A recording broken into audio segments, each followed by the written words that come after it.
Early stream. Stream early. Stream early. Early stream. Welcome everyone. I'm gonna talk for a bit and I'm gonna test the audio. Can I test the audio, please? Can you let me do that? Yeah. Hello everyone. This is the weekly stream. The Cecily stream. Let me go here. I don't know what that is, Izzy. Is that a band? Is that an artist? Is that a rapper? I have no idea what that is. Good name though. Space Time Sacred, that's a good name. Welcome everybody. As you might know from the title, we're gonna play the visual novel that I made. I made something. I actually made something. And I rarely make things, and this time I have made something. Well, we made it. I made a bunch of people. Maybe they're on the stream.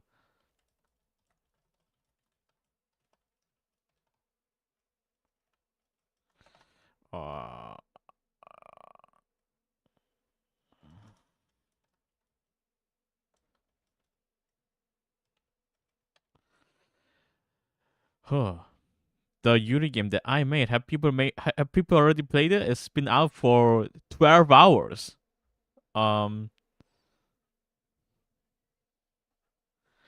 Lakes. Okay, I will check it out. I will check it out after the stream. It's a band.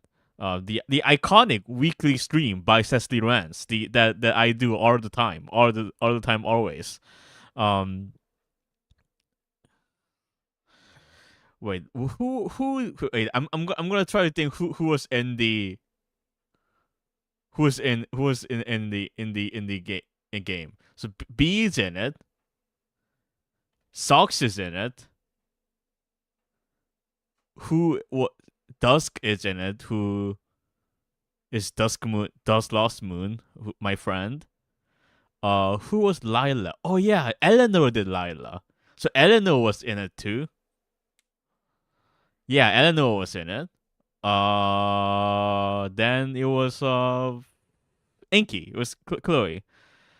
Inky Firefly, aka Chloe, was also is in it as Christine. It's fully voice acted visual novel, which I don't know how we got that to happen in 1 month.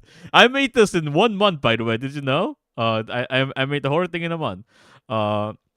I think I wrote the script in like a week, like half a week. I think it took like 4 days. I think I took no, it was like 5 or 6 days to write the script.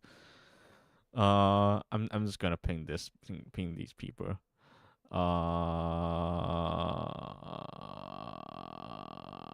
Okay. Anyway. How's everyone doing? We're just gonna wait for a bit so people can come, and then I'm gonna play the game. It's not really a game. So on its.io, there's a cool function on its.io where you can set the pronouns of the work that you made. So like by default, it sets it as game. So it says a downloadable game. Um, and you can change that. And I changed mine to book. So when you go download it, it says it's a downloadable book. And I did that because I don't really think it's a video game because you don't do anything in it. There's no gameplay. You just click. It's just a book. It's just a book that you can read. And there's voice acting, there's music in it, there's art in it. But I think that still makes it a book. I think books should have art and music and voice acting in it. I think that's a thing that books should have. Anyway, um, I can just turn the game on for now, and we can have music in the background. Let's go.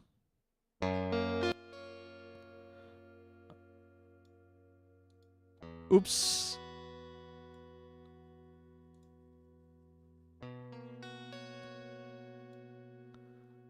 Can I switch to this? There we go. Man, look at that art. The art in this is super good. It's really, really good.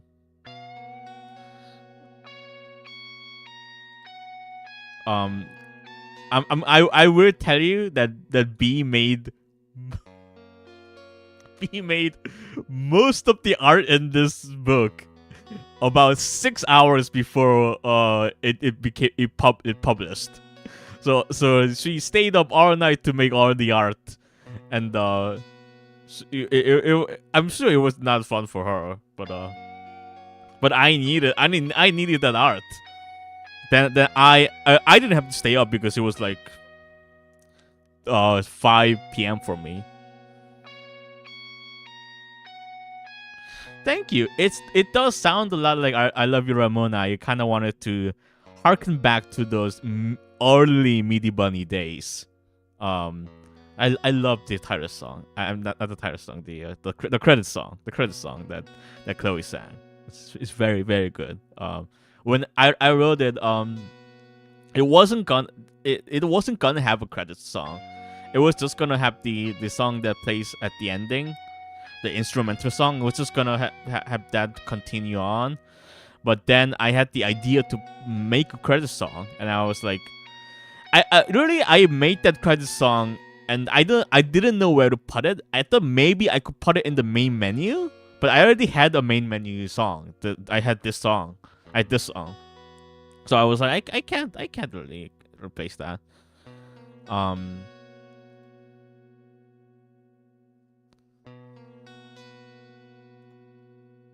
So I had this song. I made this song, and the idea of the song was that I wanted to make a song that the band in universe, the band that gets dissolved at the beginning of the story. So for most of the story, the band doesn't exist. But I wanted to make a song that the hypothetical band would have made. So I kind of wrote it as almost like a writing exercise. I wrote it as like a what if the band made a song, or what would it sound like. I wanted to have like an emo kind of sound. Oh, that's Eleanor. Hi. I didn't notice you were here. Hi. I was talking about the song in the credits. Hi. Yeah, I literally just joined. Hello. That is the voice actress of Lila in the thing. Oh, hi. It did that. Very, very good job, I would say. I loved how you hammed it up. You hammed it up a lot, and the character is very lively. As a result, I didn't.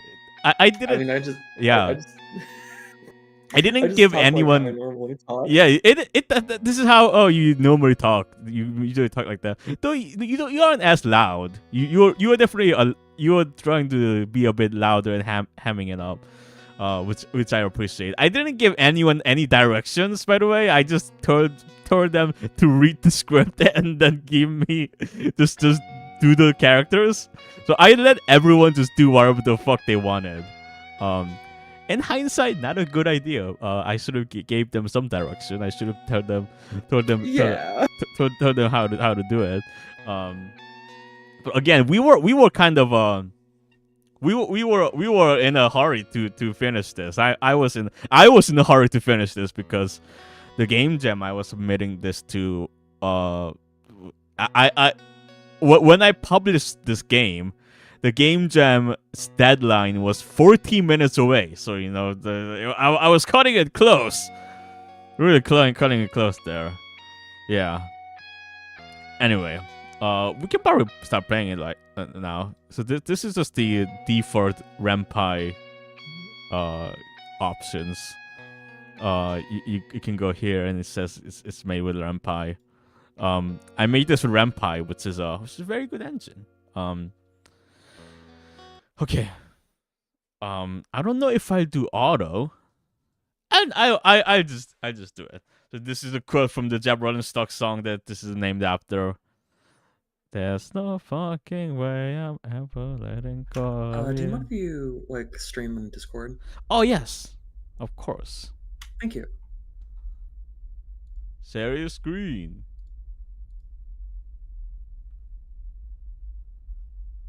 Okay, so this was also gonna have narration, and I was gonna do the narration, but I was like, I kind of did this chapter. I did this first chapter. I did this prologue chapter. I recorded it, and I realized there's 6,000 words I had to read, and I was like, I don't wanna do that. I think I kind of don't want to do that.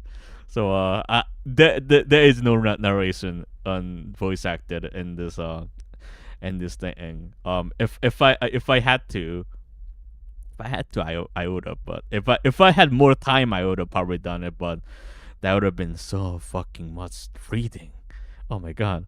So I didn't do it. So now you get to see how it would sound if it had narration, because I'm gonna read this out loud. Anyway, it says the sound of music was suffocating, and then there were 3 women standing on the stage. In the center, there was a woman with a guitar. To her side, there was a bassist, and to their back, there was a drummer. There was purple lighting illuminating the women and their stage. They had been playing for 55 minutes now. It was near time for their final song. They were on a tiny stage, barely able to fit the 3 women. The crowd, by comparison, was even more tightly fit. There were 70, maybe 80 people crammed into this tiny, poorly soundproof space. So, by the way, if there's 80 people on an indie rock show, that's a lot of fucking people. That's probably sorted out. That's a lot of fucking people on there. It was clear that they should not have taken in this many people today, but they insisted to the owner of the space that it would be fine. They knew it would not be fine. They were in a small club, one they've been to numerous times. In fact, they played their first show here. The guitarist reminisced about that show. Nobody likes the opening band. People were exiting during the show. There were maybe 3 people left by the time they finished their last track. The guitarist chuckled. At the time, it was devastating. But look at them now. She inched in closer to the mic and spoke out of breath. Okay, so now this is the next line. It has voice acting. Thanks for coming, everybody. Yeah, it's Chloe. Maybe actually I'm gonna turn this up. I'm gonna turn the game audio up. Where is it? Settings. There we go. Okay. She inhaled and exhaled. She looked at the crowd. Dark faces, bright eyes. They were absolutely glowing with excitement. They were waiting for her to say something, anything. The thing is that it wouldn't even matter if she had played the wrong chord or sang the wrong lyrics. They would eat it up like garbage. No matter how many times she slept with one of them, it wouldn't change anything. She hated that. Oh, I like that. I made the colors change. I'm very proud of that. The lights changed into a red hue. She stared directly in front of her. Grasping the microphone, she spoke. To our last show. Silence. Nobody was cheering anymore. Even her bandmates were staring at her in confusion. She continued speaking. After the show, the band is done. We're done. Oops. That was my USB cable plugging in and out.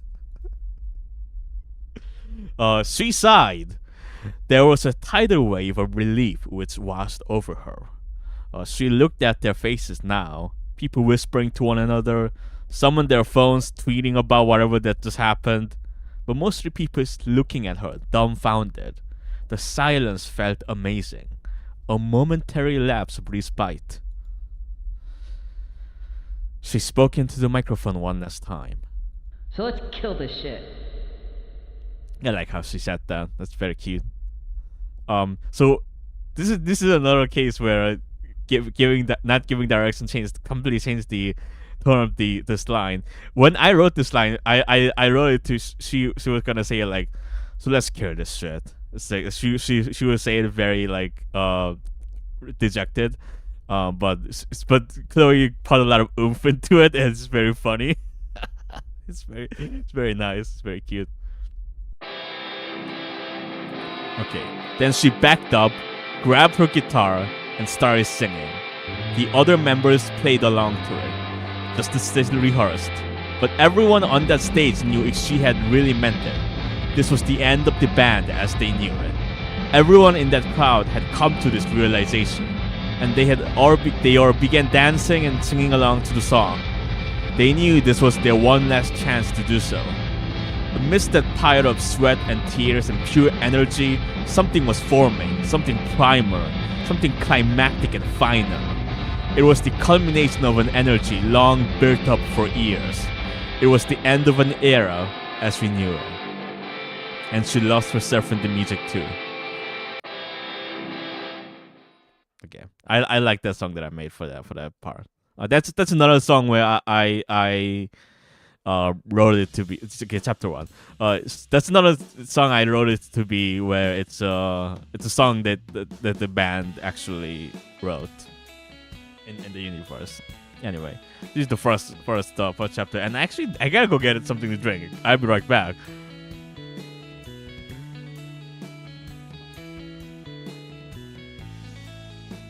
Lucky thing is that my fridge is directly behind my desk.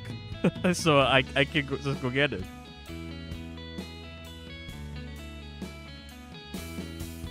Okay. So this song is obviously supposed to sound like Never Meant by is it American Football? Is it American Football? Yeah, it's American Football. Never Meant by American Football. It's supposed to sound like that song. I said is it American Football because I always get them confused with Modern Baseball. I always think they're the same band, but they're not. It's completely different bands. Anyway, Christina Vela woke up in her bed. It's important to note that she didn't get up for another 30 minutes after that because she had a headache. It was a hangover, of course. She drank a lot last night after the show, alone. She pretty much dissed her bandmates who wanted to get some answers from her. She could not be bothered to do that, much to their misfortune. So I wrote this to be a short story. I didn't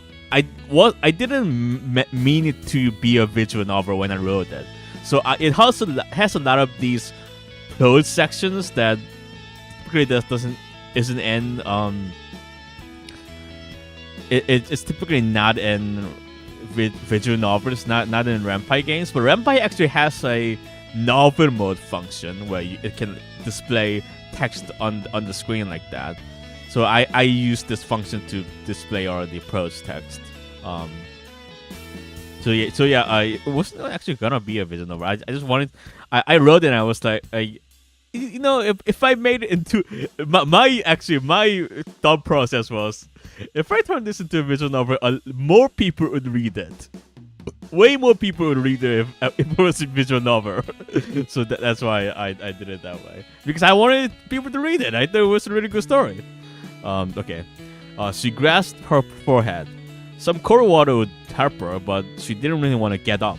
So she did something that would arguably make her headache worse. She checked Twitter on her phone.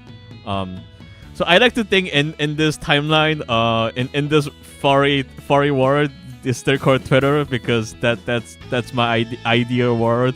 Is one where it's still called Twitter. She didn't follow a lot of people, mostly artists who drew art of animals and her other friends. Her mistake was opening the app and not immediately switching away from the For You tab, because she followed members of her band and other fans. The algorithm thought it would be appropriate to show her the latest news about her own band. And the latest news was that they broke up. Her bandmates, whom she wasn't particularly close to, had spoken up. So I kind of wanted this is kind of a thing that's vague in the a bit vague in the stories that I didn't make it clear, but these three people in the band, Christine, Jane, and Lilith, they're not like really. They aren't really good friends until this point in the story. Like they only become really. They only really actually like open up to each other after everything that happens in the story. So like that's not something that's very clear. They said it was the first time they heard about breaking it up, and they had not heard from Christine since last night. She felt bad for them. She wondered if she should have told them beforehand. She knew they wouldn't have taken it well. She was also really drunk before and even during the show. Her fans were freaking out as expected. She didn't really care about them. Some people bemoaned the end of the band, saying that it heralded the end of an era for trans girl rock band music. She chuckled at that one. Lest you remember, Meaty Bunny was still around. And there were also other people saying they never liked Blast Damage Days anyway. Good for them. I'm pretty. I thought it was funny to say Meaty Bunny was still around. I like to. They later show up in the party scene. These characters from the Meaty Bunny LP. I thought that was really funny. very shameless that promo. It's true. She almost started typing her username in the search bar. She had promised herself to never do that again. Is this to self-harm? Lila said. So she stopped. She was really thirsty anyway, and this headache wasn't going to go away itself. She looked at her cards history. A lot of cards from her bandmates, a few from Lila. She turned the phone off and got up. She navigated the living space, which she called the home. It was a one-room studio where the bedroom and the kitchen were in the same room. So this background, this stock background that I found on its.io, it doesn't actually reflect what her room actually looks like. This is a vague representation of what it would look like. There were clothes all over the floor. So as you can see, this paragraph describes how messy the room is, but the room is not messy at all in the background, because it's not actually supposed to be the actual thing. And unwashed dishes on desks and drawers. This is because the sink in the kitchen was also full of dishes, of plastic containers and forks of various kinds. On the other side of the room, there was her work desk, which had her laptop and instruments on it. She had 2 guitars, an Epiphone SG Special 2, and a Squire Jazzmaster, which were hung on the wall. There was a keyboard squeeze between her bed and her desk, an Arturia's key lab. There was AKG K240 headphones hung on a stand, and 2 speakers in her desk surrounding her laptop. Her desk was littered with old notebooks, cables, bottles of medicine, and more junk. She walked over the clothes on the floor to get to the kitchen. She used one of her used cups and filled it with cold tap water. She drank it. Her head still hurt. She squeezed her nose. She got to her desk and scrounged for a Tylenol. When she finally found the medicine, she gulped it down with the water. Man, that animation though. Nice. Yeah, it does take place in the same universe. It's very specific instruments because I wanted like the guitar nerds to appreciate this novel about being in a band. You know, I didn't want to be a band poser. I didn't want to be a poser about it. So you know, and I actually don't know anything about guitars. So I asked guitarists. I asked them like, hey, what's your favorite guitar? And that's what I picked. So yeah, I asked around. And those I think B has those AKG headphones, and that's why I picked those. She has those in her house. Hello, we are reading the fucking novel. Anyway, she made her way to the restroom, making sure not to step on anything on the way. A more difficult task than you'd imagine. She splashed her face with water and combed her hair. She looked at herself in the mirror. Christina Vela was a bunny with big long ears and white fur. She was wearing a dresser and brown pants. Her face was a mess and her hadn't been groomed in a long time. Her eyes had large dark circles beneath them. Her lips were chapped and her makeup was ruined with water. She washed them with water and got them off. This is an awkward line. I should have rearranged these 2 last sentences. That's a really awkward last 2 lines in this paragraph. That's pretty fucking rough. She felt a vibration in her pocket. Her phone was ringing. Christine could already guess who it was before she looked at the screen. She grabbed her phone and saw who it was. It was Lila, of course. She answered the call. So I think almost everyone who voice acted got Lila's pronounced her name wrong. They all said Lila, and I had to correct them that it was Lila. I don't know why, because it's clearly Lila. If it was Lila, I was spared with ease. I was spared Leela. That would be Lila. But it's written Lila. It's Lila. I don't know why. In hindsight, I sort of picked a different name. I considered Layla, I think, and I think actually Dusk says Layla, later in the novel, and I didn't correct her because it wasn't a big deal, and it kind of I thought it kind of would be funny if Jane was the only person who doesn't say Lila's name correctly. I thought that would be funny. Anyway, I consider Layla, and I think I should have probably went with that because that's a bit more clear of a pronunciation, but I stuck with Lila. Anyway. Chris, are you alright? Are you dead? That's Lila. No, Lila. I am not dead. Christine answered. So because it's written like a novel, it has like these dialogue tags in the things. I guess I also read these out loud. Oh, good. I was worried. Why is your band dead? They're very cheap guitars. she cheaps out on her guitars. She's not a.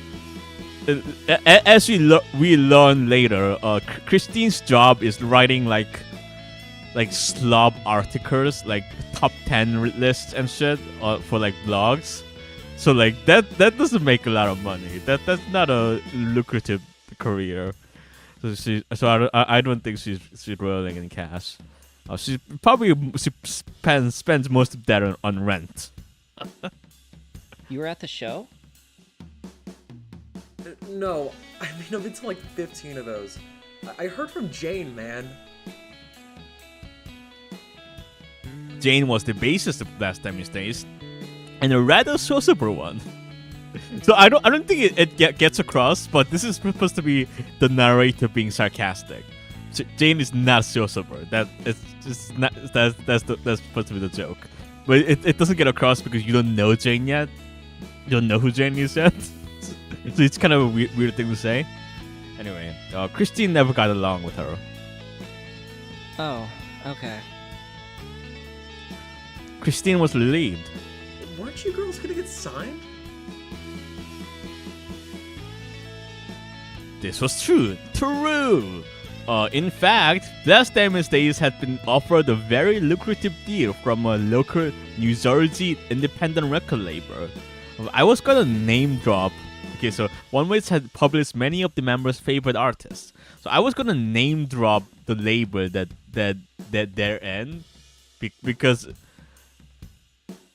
so Last Diamond Days is vaguely based on a real in a real rock band called Teenage Halloween. So there's this band called Teenage Halloween, and they're a New Jersey band, and Teenage Halloween is a Jeff Rosenstock reference. So is Last Diamond Days. So it was it's kind of based on them, and they're signed to an actual New Jersey record label called Don Giovanni Records. So I was gonna name drop them here, but I didn't because that would be kind of weird and dumb. So I didn't do that. In a democratic vote, the band decided 2-1 that they would accept the deal, with Christine being the sole objector. Too bad for Christine. Yeah. Christine said, "Oh shit! I left the quote mark. I left the closing quote mark here." And Christine said, "Oh no! God fucking damn it! I forgot to remove that. Oh well." It was just, it was a lot for me. Also, I didn't tell you that. Yeah, you did. I mean, you were drunk off your balls, but you told me like last week. Oh. Christine had just then realized the extent of her alcoholism problem, as if it wasn't obvious to everyone else, but she was a slow one. Anyway, did something happen? Game ruined. Game is ruined. 0 out of 10. Something was an understatement. I like I like that the narrator in this novel is kind of like kind of sassy. I like writing like that. I like throwing shade at my own characters. I find it very amusing and funny. I'm fine. Christine said deflatingly. Okay. Well, you sure I don't have to check up on you? I don't understand why you always ask this. You just come over anyway. Well, I figure it's nicer to ask first, but you're gonna say no. Yeah, I always write my narrators to have a bit of a character to them. One of the things that I do as a narrator in my stories, which doesn't happen in this one a lot. I think it happens once. Is that sometimes I interject my own thoughts into the story, which is a fun thing that I do sometimes. No. Well, Christine interjected. That's funny that I just said the word interject and then she interjected. But yeah, I'm gonna come over anyway. He was obsessed with Katawa Shoujo? I mean, this is very much not Katawa Shoujo. This is very now weeby, and It also doesn't have romance. It doesn't have. You don't get. It's not a dating sim. Pretty sure Katao Soju is a dating sim. Well, I'm alright, alright? Christine sighed out loud. Okay. Lila said with a chipper tone. It's just, you haven't been acting so well for a few months now. Have I now? Yes! Your room didn't used to be such a dump for one. Lila yelled. Yeah, send them the visual novel. Send them the thing. Send everyone the visual novel. Everyone should play this. Okay, I'll clean up. Good. Because I'll beat you up if you don't. Lila laughed. You should check it on Jane and Lilith too. They're pissed. I mean, confused about the whole thing. I like this line. This is a little funny line that got really elevated by the voice acting.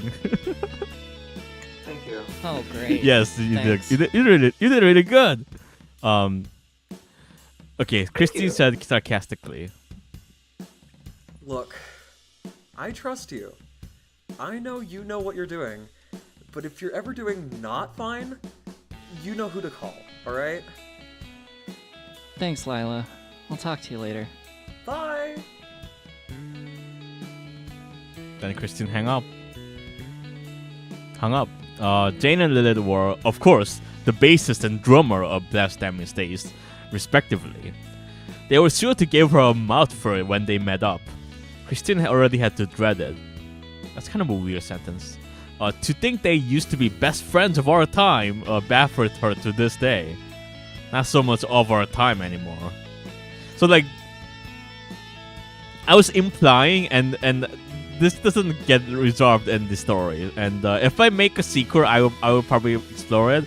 But this is implying that there was some sort of rift that happened. Like, so there was something that happened that kind of separated all of these people apart. Which I never kind of bring up again. But my idea was that with the band breaking up, that actually like makes them friends again, because they don't have to worry about like being in a band together anymore. Which is not conveyed properly. She was sure though that they would understand her eventually. They are annoying, insistent bitches, but she thought, but they're not heartless. That was the kind of people she knew them as. Christine put on her jacket and headed outside. Okay.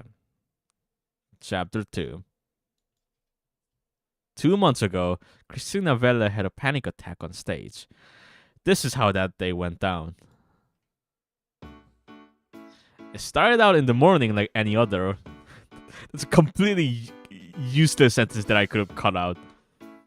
Completely meaningless sentence. New York was a loud city even at 9 a.m., but Christine had always been able to find a quiet place to take a morning cup of coffee. This was when she still went out for a coffee every morning.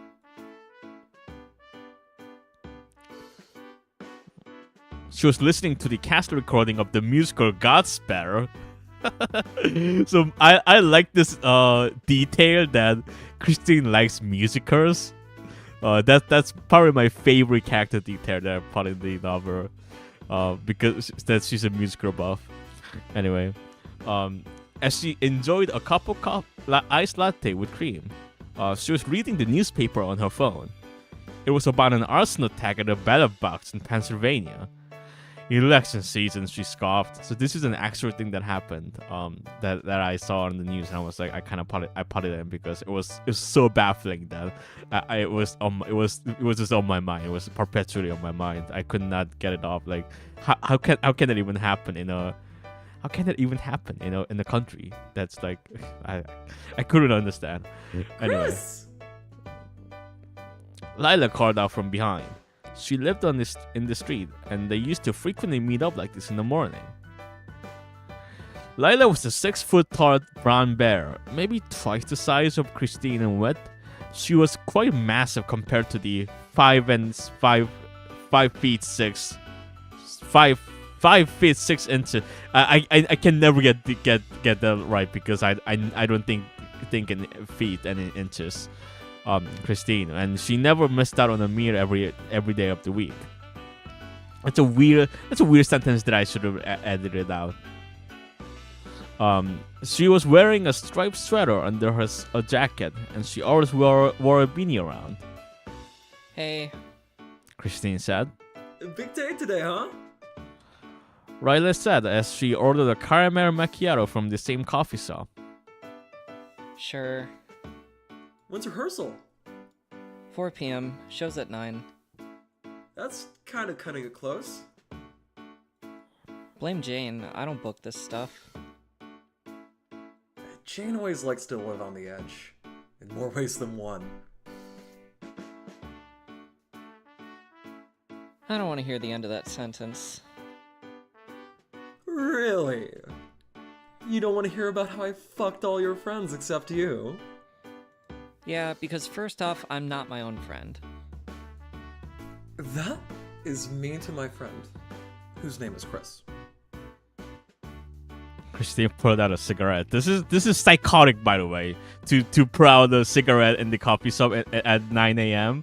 This is a psychotic behavior, and I wanted to remind people that Christine is like, she's kind of not right. She's not right in the head. Like she's the fact that you would even consider doing this is it speaks to like you don't know like social etiquette in the slightest.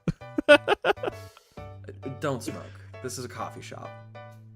Me and the owner here are tight. Hey, if you smoke, I'm gonna beat you up and it's not gonna be in the fun way. Okay.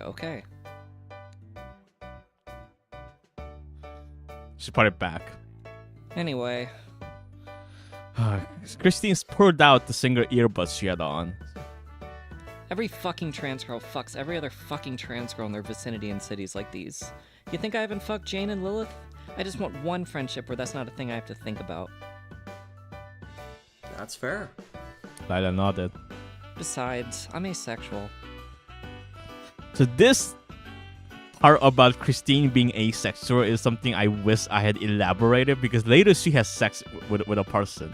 So people might think that's weird, which I don't think it is because asexual people have sex all the time. I don't think that's weird at all. But someone might think that's weird. So I wish that I had explained it a bit more in context. But it's very obviously Christine's asexuality is trauma based. So that's kind of the reason why she can't have sex sometimes. Because by the end, at least by the end of the story, her trauma is like on the way of being healed.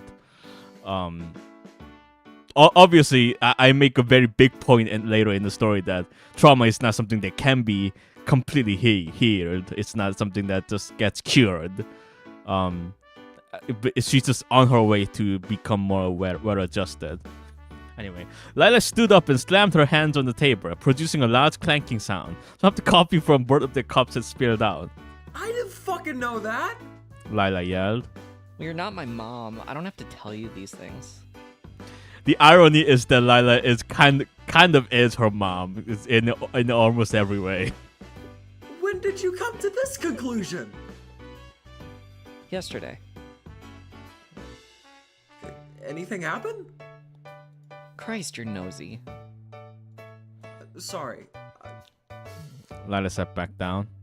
No, nothing happened. Christine glared at Lila sideways. It's just how I feel. Maybe I used to like sex. Not anymore.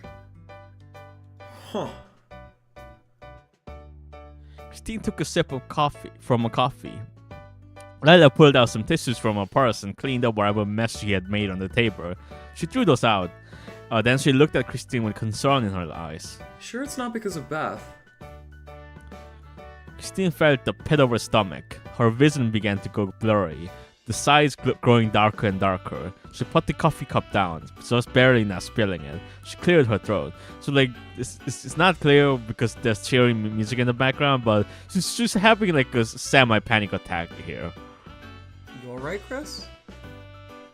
Lila asked, sensing something was wrong. Can we please not talk about that right now? She glared at Lila. Not about her. Okay, I'm really sorry. Don't worry about it. Christine stood up and stretched her arms. She had to get some fresh air. She was gonna go insane otherwise. I love that swoosh animation. Christine and Lila went around the city for a few hours, browsing the marketplace and the mall on her way. Before 4, Lila went home and Christine got on the bus. She picked a seat on the back of the bus and someone else came sitting down next to her. She had to put her guitar bag on her knees, which was uncomfortable. She felt nervous and scooted deeper into the seat. Some kid on the bus who couldn't have been older than 25 was talking about deporting immigrants from the state. She put on her earbuds. It played the original cast recording of Gospel again. The song that came on was "It's All for the Best." I think this actual song of the song, name of the song is just "All for the Best." Anyway, I love that song. That's fucking amazing. That's a banger song. It famously used in an Innuendo Studio video, which is where I found out about it. She was 15 minutes late into the rehearsal. She blamed the bus. I don't know why that's funny to me. She blamed the bus.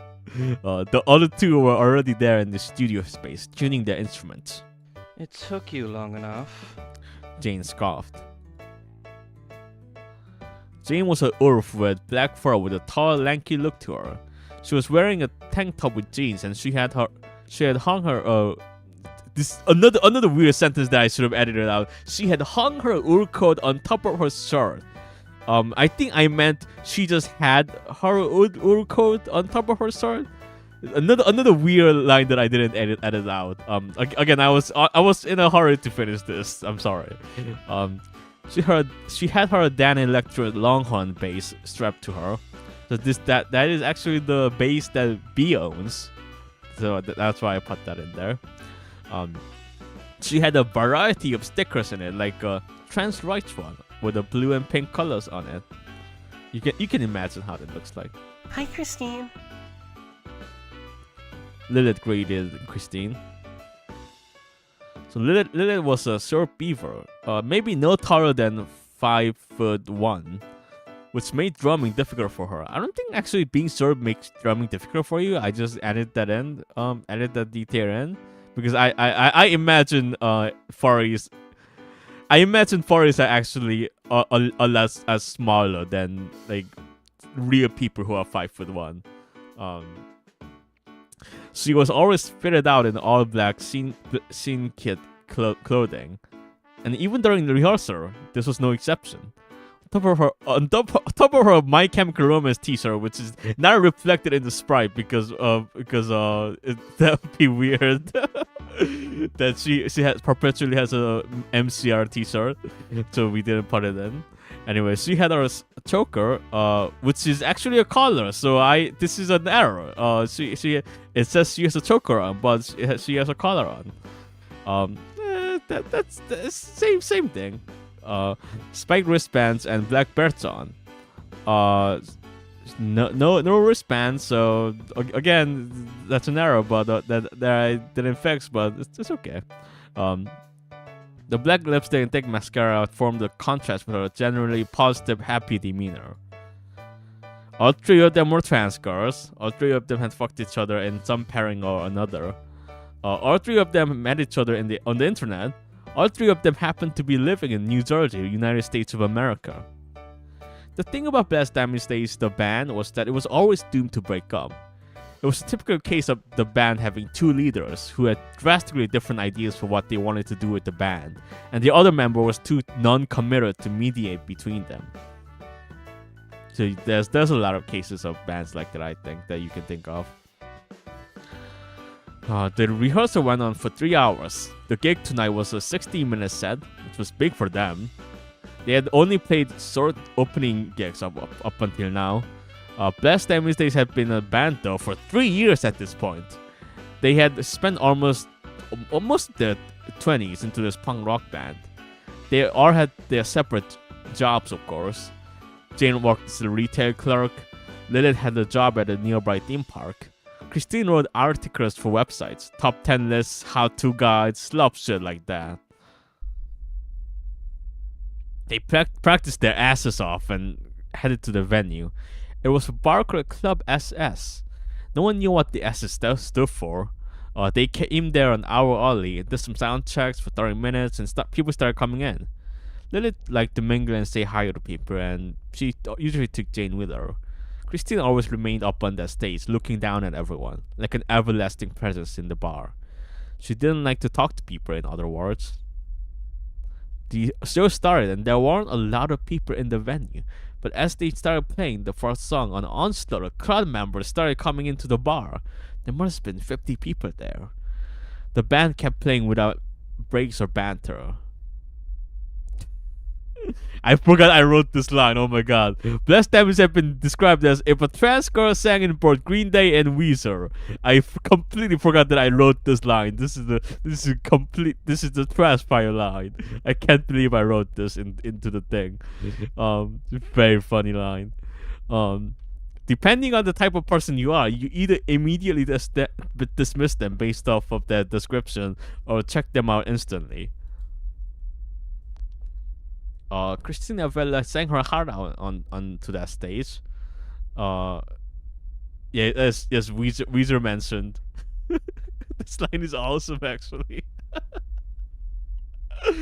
I retract my statement that it's trash fire then. Trying to forget the memories associated with those songs. But forgetting is never as easy as it seems.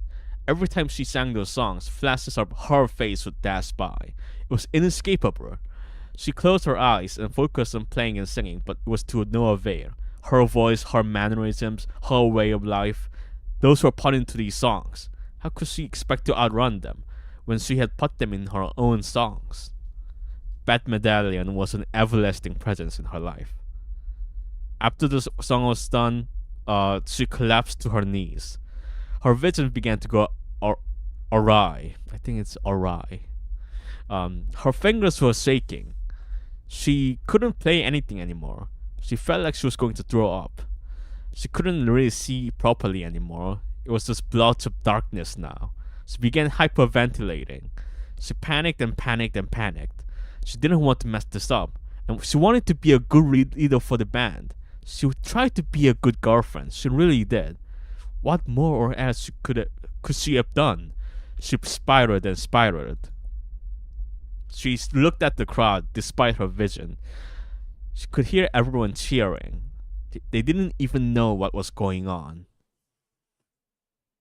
Okay, so now it's chapter 3. Back to the present.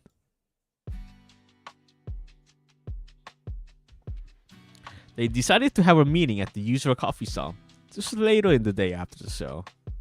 So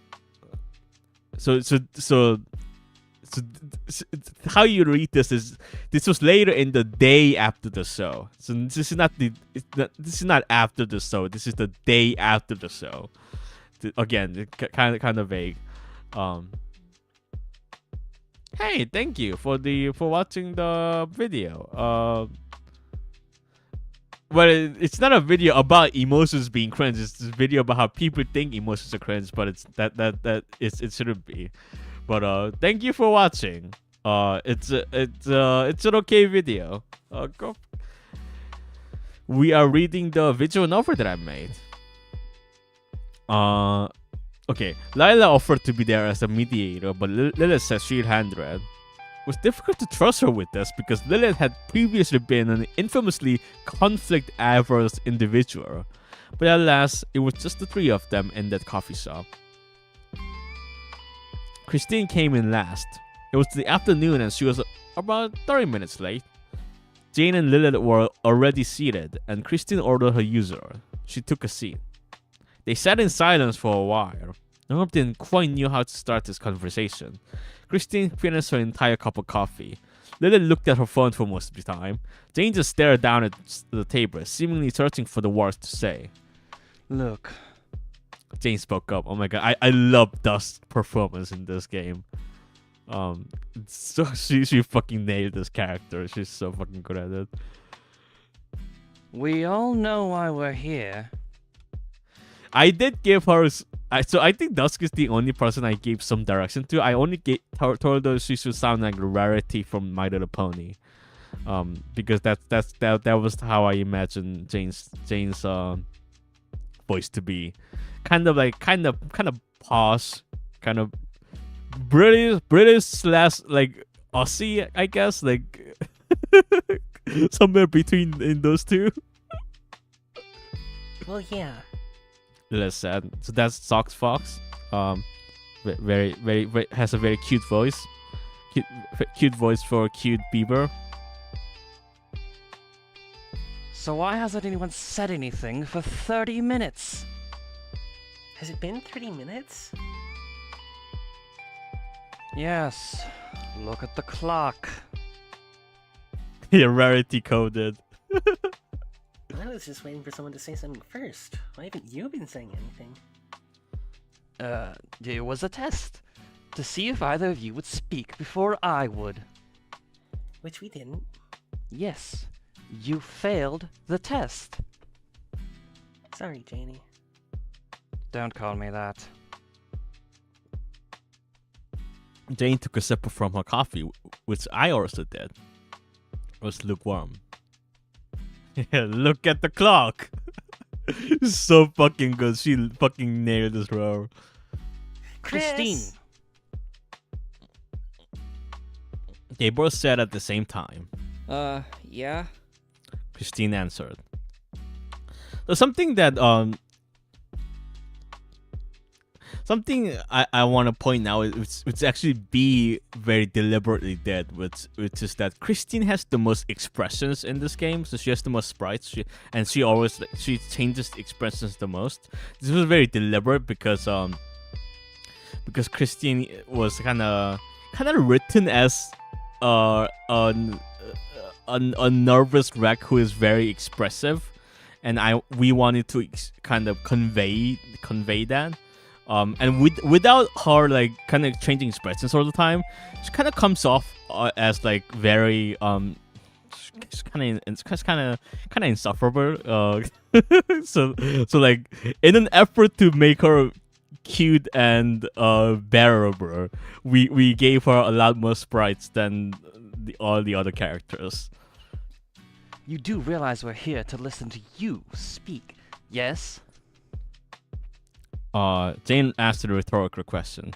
You are supposed to give us something here. Jane continued. I don't know what to give you.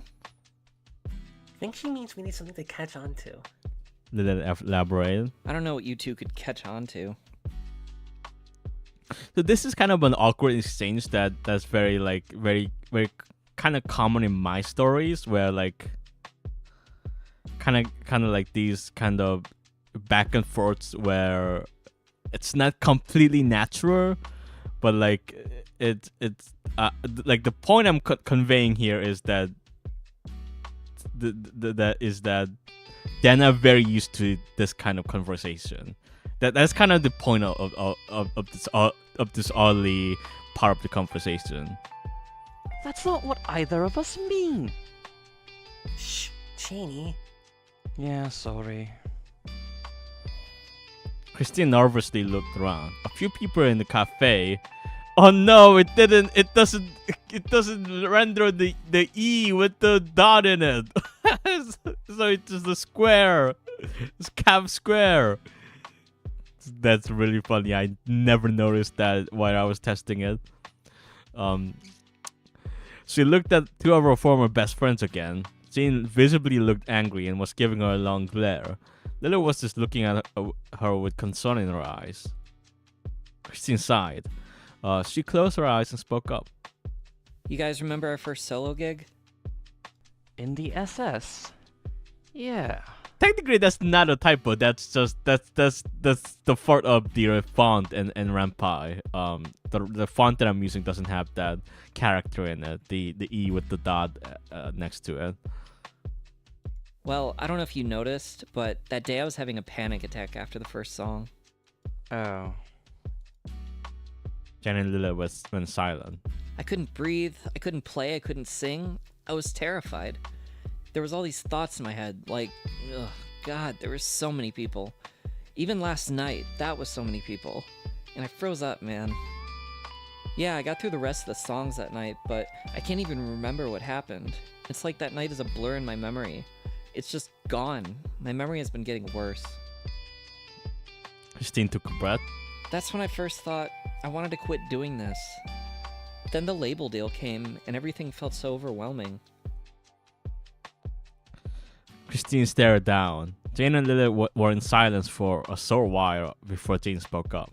You're telling me I wasted 3 years of hard work down the drain because of a mental health episode? She's so mean in this particular line. She's so being mean. I didn't even wrote it to be so mean. Dust just said it like this, and we kept it in. So I actually edited this conversation a lot. This conversation was a bit different when initially.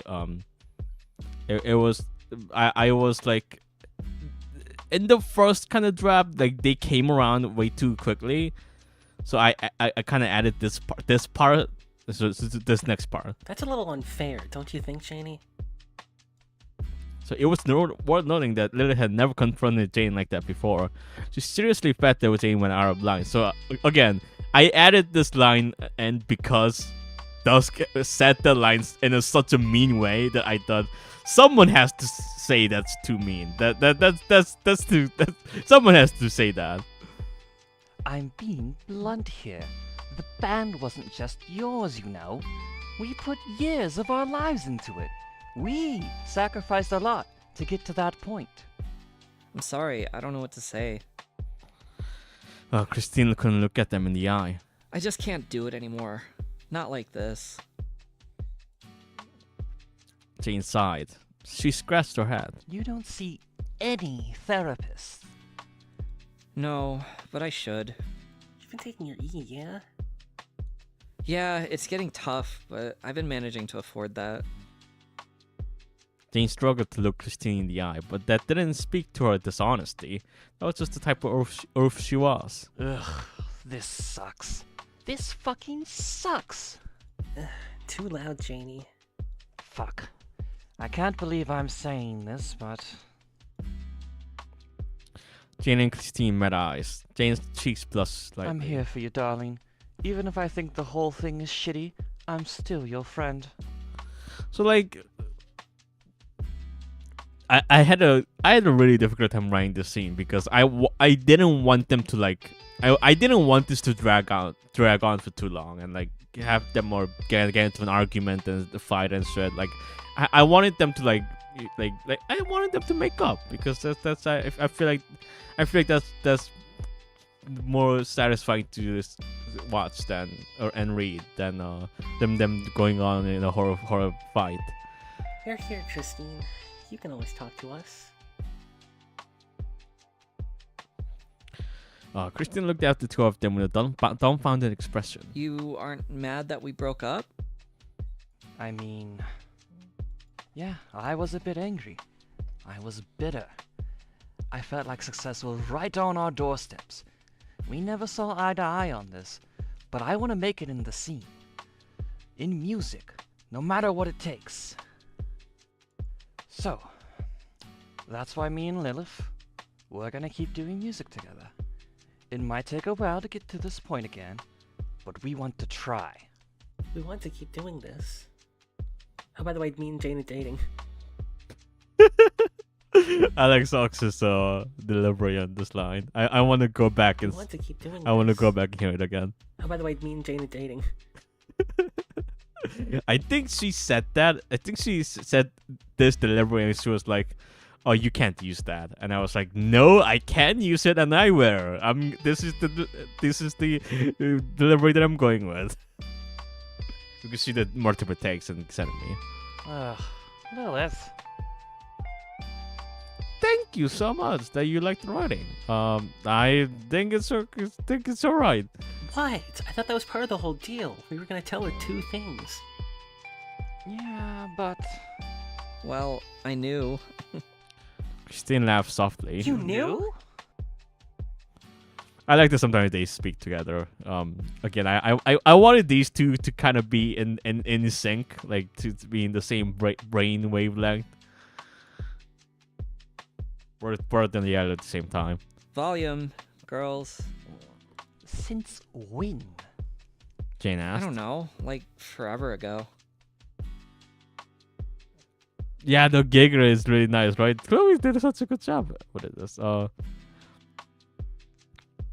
It's so funny because Chloe, if you hang out with her in real life, she's such a nice, kind person who with such an expressive voice. So I thought it would be really funny. Yeah, I thought it would be really funny if I gave her the character who is like a nervous wreck, who is like anxious all the time. Like, because I've never seen her act like that. I've never she's very like she's a well kept person. She doesn't like panic or anything. Chloe is like if a shonen protagonist was like a dispensary clerk in Chicago. Yeah, she's went through the hero's journey. She's like a complete person. I've never seen her like panic or be nervous or anything. Like she's shy, but everyone's shy. Anyways, I thought it would be really funny if I gave her this character who is like completely out of it all the time. Yeah, I guess it is obvious, huh? Ugh. Well, I guess this is it. In a number of ways. But they say every ending is a new beginning. Who said that? I'll beat the fuck out of them. Me, Lilith Moon.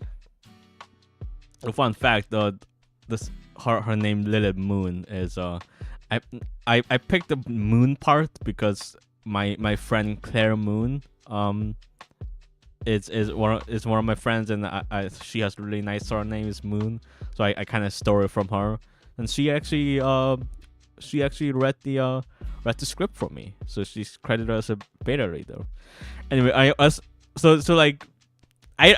had a lot of fun coming up with the names for these characters. So Lilith came because Lilith seemed like a fairly like typical transcript name. And like I thought Lilith, like that.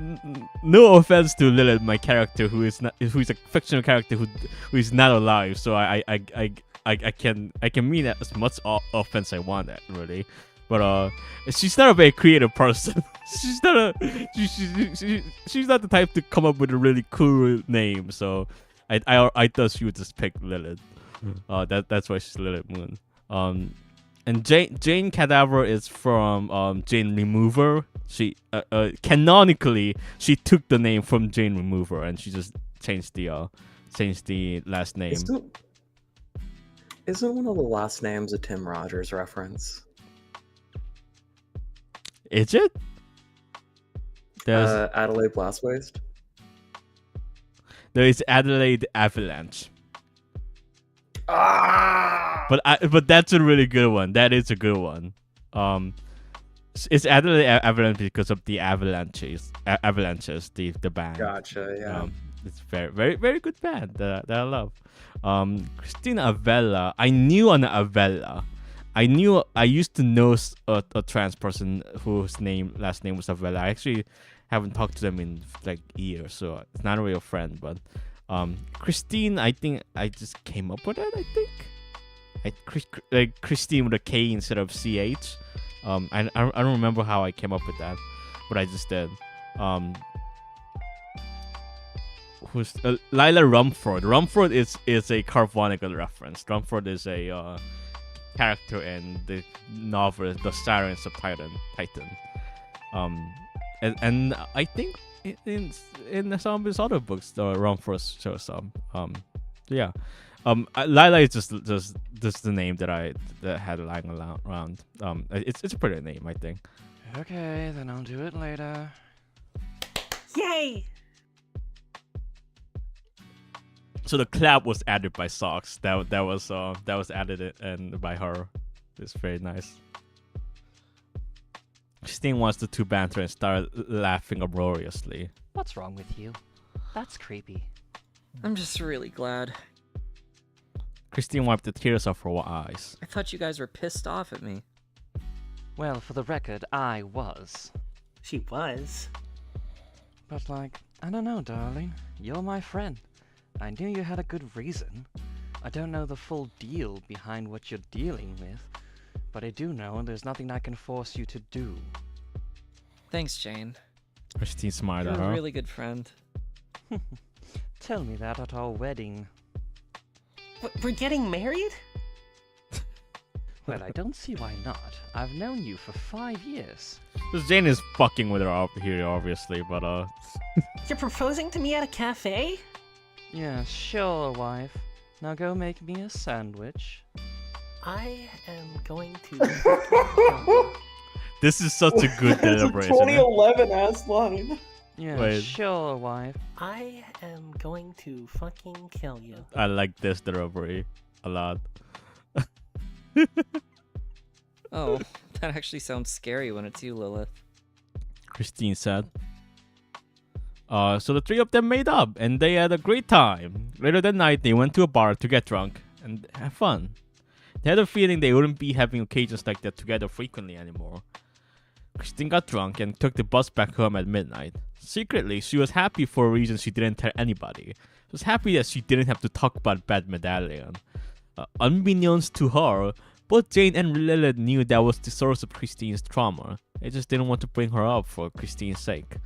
And so, this uneasy truce between three girls was able to be maintained by a sliver of goodwill. Okay. Chapter 4. Yeah, all the actresses did an amazing job. I'm so glad we put voice acting in it. It elevated the story so much. It's so amazing. I feel like the lines lead off is very like unnatural and stiff without the acting. I think we did a great job. Anyway, Christine Evelet hated parties. This song is Anti-Meridian by Betty Fox from her album The Island Where Joy Meets Fear, which you can stream on Spotify. It's a bit loud, I think. It seems to be a little loud. Okay. Yet she was at one right now. She was at a party populated by other trans women, non-binary she/hers, trans masc who had been out for a year at minimum, and a token set of gender non-conforming cis allies. So the line trans masc who have been out for a year at minimum. My implication here was that the trans men have been out for a way longer than the trans women, because that's just the pattern that I see with people. That's just an observation I made. Not empirically tested. Anyway, they were blasting some sort of newest trendy hyperpop artist whose name was lost on Christine. Something deers. I don't think she's even a deer. So I think this is the line that I meant where the narrator interjects and says, "I don't think she's even a deer." Yeah, Jorah is really good. I think Izzy recommended Zorua. So yeah, this is an Ida Deers reference. My good friend Ida Deers, who is who doesn't really make hyperpop anymore. She makes more like prog rock. She realized about 45 minutes into having stepped into this house party that there was actually a DJ playing all of this stuff. She even knew the guy too. His name was Fuyusaki and he was a mouse from Osaka, Japan. This was a house party whose membership primarily consisted of musicians, so it's no surprise there was a dedicated DJ. The party was conducted by a man named Kiss, a well-known gig and event organizer. He was the dog with gray fur and the suit and ties, was often in the center of attention.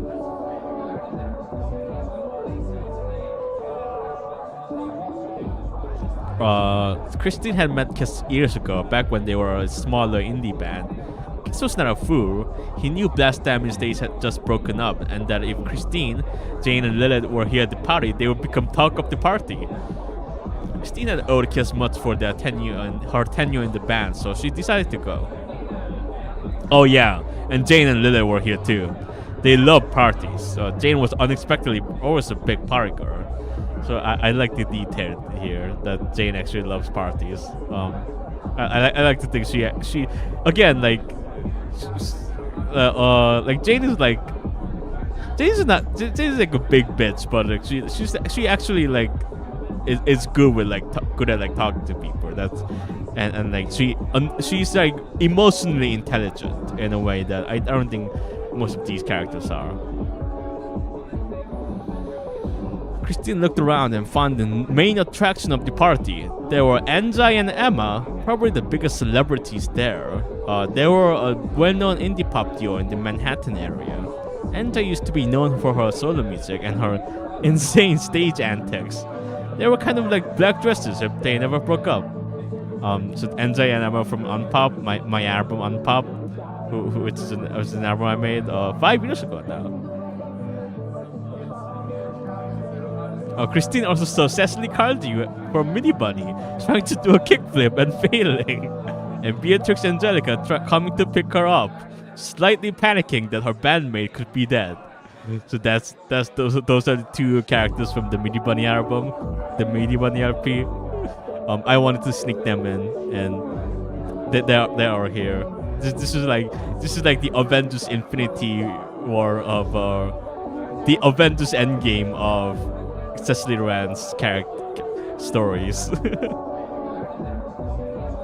Anyway, the music was too loud for Christine. She enjoyed the distorted warm noise of electric guitars, not the constant dump of techno bass and kicks.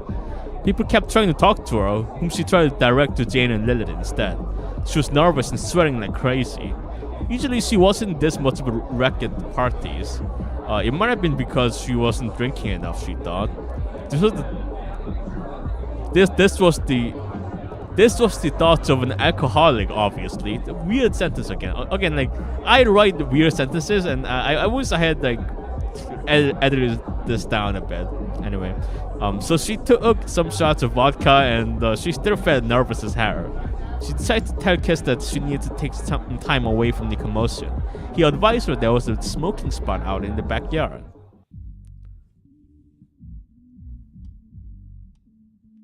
And it's the Mini Bunny cinematic universe. The Mini Bunny extended universe. So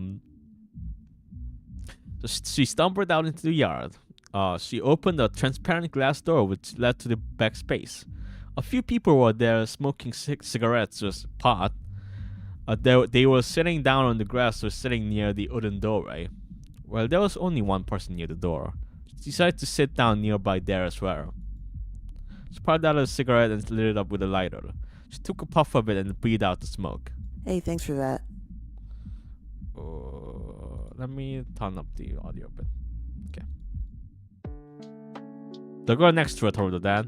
She looked at the girl. The girl was a calico cat, dressed in colorful scene clothing. She had a blue collar on. What? Christine looked at the cat with confusion. I like the smell of smoke. Thanks for doing that. Then the girl took a puff of that smoke. Christine was extremely confused. Want one? Christine showed her the packet of cigarettes. Oh no, I don't smoke. Why not? Why not? The girl laughed. That stuff kills you, man. I'm here to do weed. I like this sprite. This sprite is really good. I like all the art. All the art in this is really good. But this is probably my favorite sprite of Ada.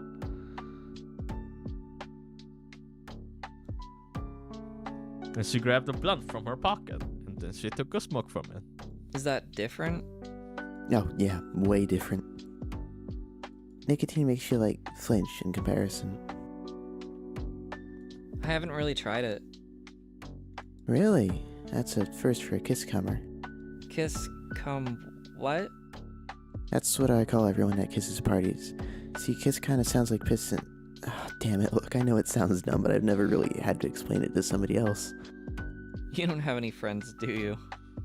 Christine Tucker. This is a crazy thing to say to someone you just met for the first time. You don't have any friends, do you? Like again, like Christine is kind of like she doesn't have any social etiquette. She doesn't have any manners. Which I wanted to emphasize. Yeah, and clearly you don't either, since you came out here for a smoke break in the thick of the night. I have friends. Christine looked down. I think I do. That's the kind of answer you really don't want for that question. I'm in a famous rock band. Oh, really? Name 5 songs. This might be my favorite Ada line.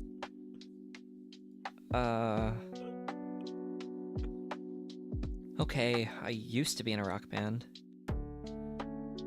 They kick you out? I think I kicked everyone else out. It was my band. Cool. Wanna make out? What? Christine looked at the girl. Well, I find awkward girls like you cute, and that just sealed the deal for me. So? Christine looked at the cat girl. She was really pretty, yeah. She had these half-closed, dopey eyes and long pink hair tied up in a ponytail. Will you stop checking me out and say something? Oh, yeah. Yeah, sure. Nice. The cat stood up, walked closer to her and sat down next to her. Plus, She said while leaning in closer. I want to taste the cigarette on your tongue. I think so. I wrote this line and I really like the sound of it. Then I immediately realized how stupid that is, and that's how the rest of this conversation came up in my head. And they made out. It was for like 10 seconds. Their lips linked, their tongues met, and there was a lot of saliva. I like how I describe kissing. Their lips linked, their tongues met, and there was a lot of saliva. That's like, yeah, that's what kissing is, in my opinion. It's like there's a lot of liquid. In my experience, that's what kissing is. And their lips parted ways, and they looked at each other for a second or two before Christine backed away. Oh, I thought I'd taste something. The cat licked her lips. That wasn't really how I expected it. Don't tell me it was your first Oh, shit. Me neither. Don't tell me it was your first kiss. No, but I haven't kissed anybody in, like, God, a year. So I wish, like, so if I had more time, we would have put like more illustrations in this game, like full screen illustrations, not just sprites. And I would have probably put like illustration of them like kissing in here, but we didn't have time for that. Even these sprites took like forever to make, so you know. Because the last time was with Bad Medallion, so she stopped trying to think about this. Well, congrats, City Slicker. Slicker? I call everyone that. I'm from the rural trenches of North Carolina. And how long have you been living here? The cat thought for a second. 12 years? I think that's longer than how long I've been here. You're not from around here either. Well, here. I'm from Orange County in New York. Lol. Not much of a City Slicker then, I apologize. Ada is the type of person to say lol out loud. I wanted to show that. The girl took another hit from a blunt. It had mugwort in it. Christine didn't know that. I'm just telling you because I'm the narrator. Well, I'm glad you liked it. Oh. Yeah, thanks. Off I go then. I'm about to hit the dance floor. She stood up and looked down at Christine. Christine looked up at this girl. Under most circumstances, she would simply reply with nothing, and they would go their separate ways. Christine thought about that and felt a tug at her heartstrings. She felt like her heart pounding. Heard it, actually. It was like, wow, she felt like she was in high school again or something. She felt like talking to a crush on prom day. So taller hyena from senior year. Heart pounding, not being sure what to say, fumbling the chance of a lifetime, stuff like that. And she looked up at this calico cat, this girl who she didn't even know the name of. And she saw that this opportunity wasn't just her cringing at her past at 4 a.m. in her bed, but a real person she could still talk to. In other words, she hadn't fumbled this bag yet. Hey, I think you're pretty. What's your name? Calico cat laughed out loud, and Christine wasn't sure if she had said something wrong. Then the girl grabbed her hand. It's Adelaide. Come on, come with. That's how Christina Vella and Adelaide Avalanche met. Chapter 5. I think we're like halfway through. Oh my god. Reading this out loud has made it way longer. You got a date? Lila's voice could be heard from the other end of the phone speaker. Yeah. Who is it? I met her at Kiss's party. You know the dog? Oh yeah, he's hot. Her name's Ada. Adelaide. She's really cool. Well, if you're calling her cool, she must be spectacular. Well, I think she's nice. What's she like? Lila inquired with glee. She's a Latina cat who smokes weed. She's cool and pretty. I don't know a lot besides that. Huh. I guess you always liked the stoner ones. Have I? Well, introduce me to her sometime. I will. I gotta hang up. See you, Chris.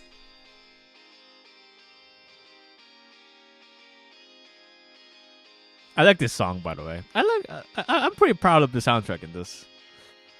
Christine hung up the phone and put it back in her pocket. She was supposed to meet Adelaide about 20 minutes from now. For once in her life, she decided to come early to a meeting. Jesus, is she 16 years old again or something? She thought to herself. That was way too early even for being safe. Christine looked around the city square. They had set to meet at 7 p.m. after Adelaide's shift.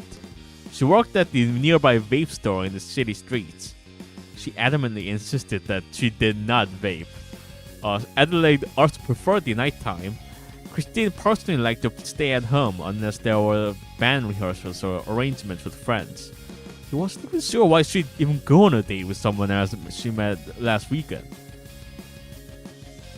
The streets were filled with braving passersby. I like that word, passersby. People were clocking out and hurrying home or going to bars and pubs to get drunk and such. That seemed like an attractive idea for Christine, but surprisingly, she stayed sober the whole day. She wondered why she did that when she typically took out a can of beer the first thing in the morning. She had pretty high alcohol tolerance too. This is hard thinking she has high tolerance. It's unknown whether she actually does. She's supposed to suppose that she just didn't want to seem like a drunk to a new date. The fact that she cared at all spoke volumes to what Adelaide already meant for her. Hey, Whoosh. I like the I like every time when a character comes in like that. Adelaide approached Christine from the side. She was dressed in the same attire as she wore in the party, which Christine would later learn was her favorite outfit.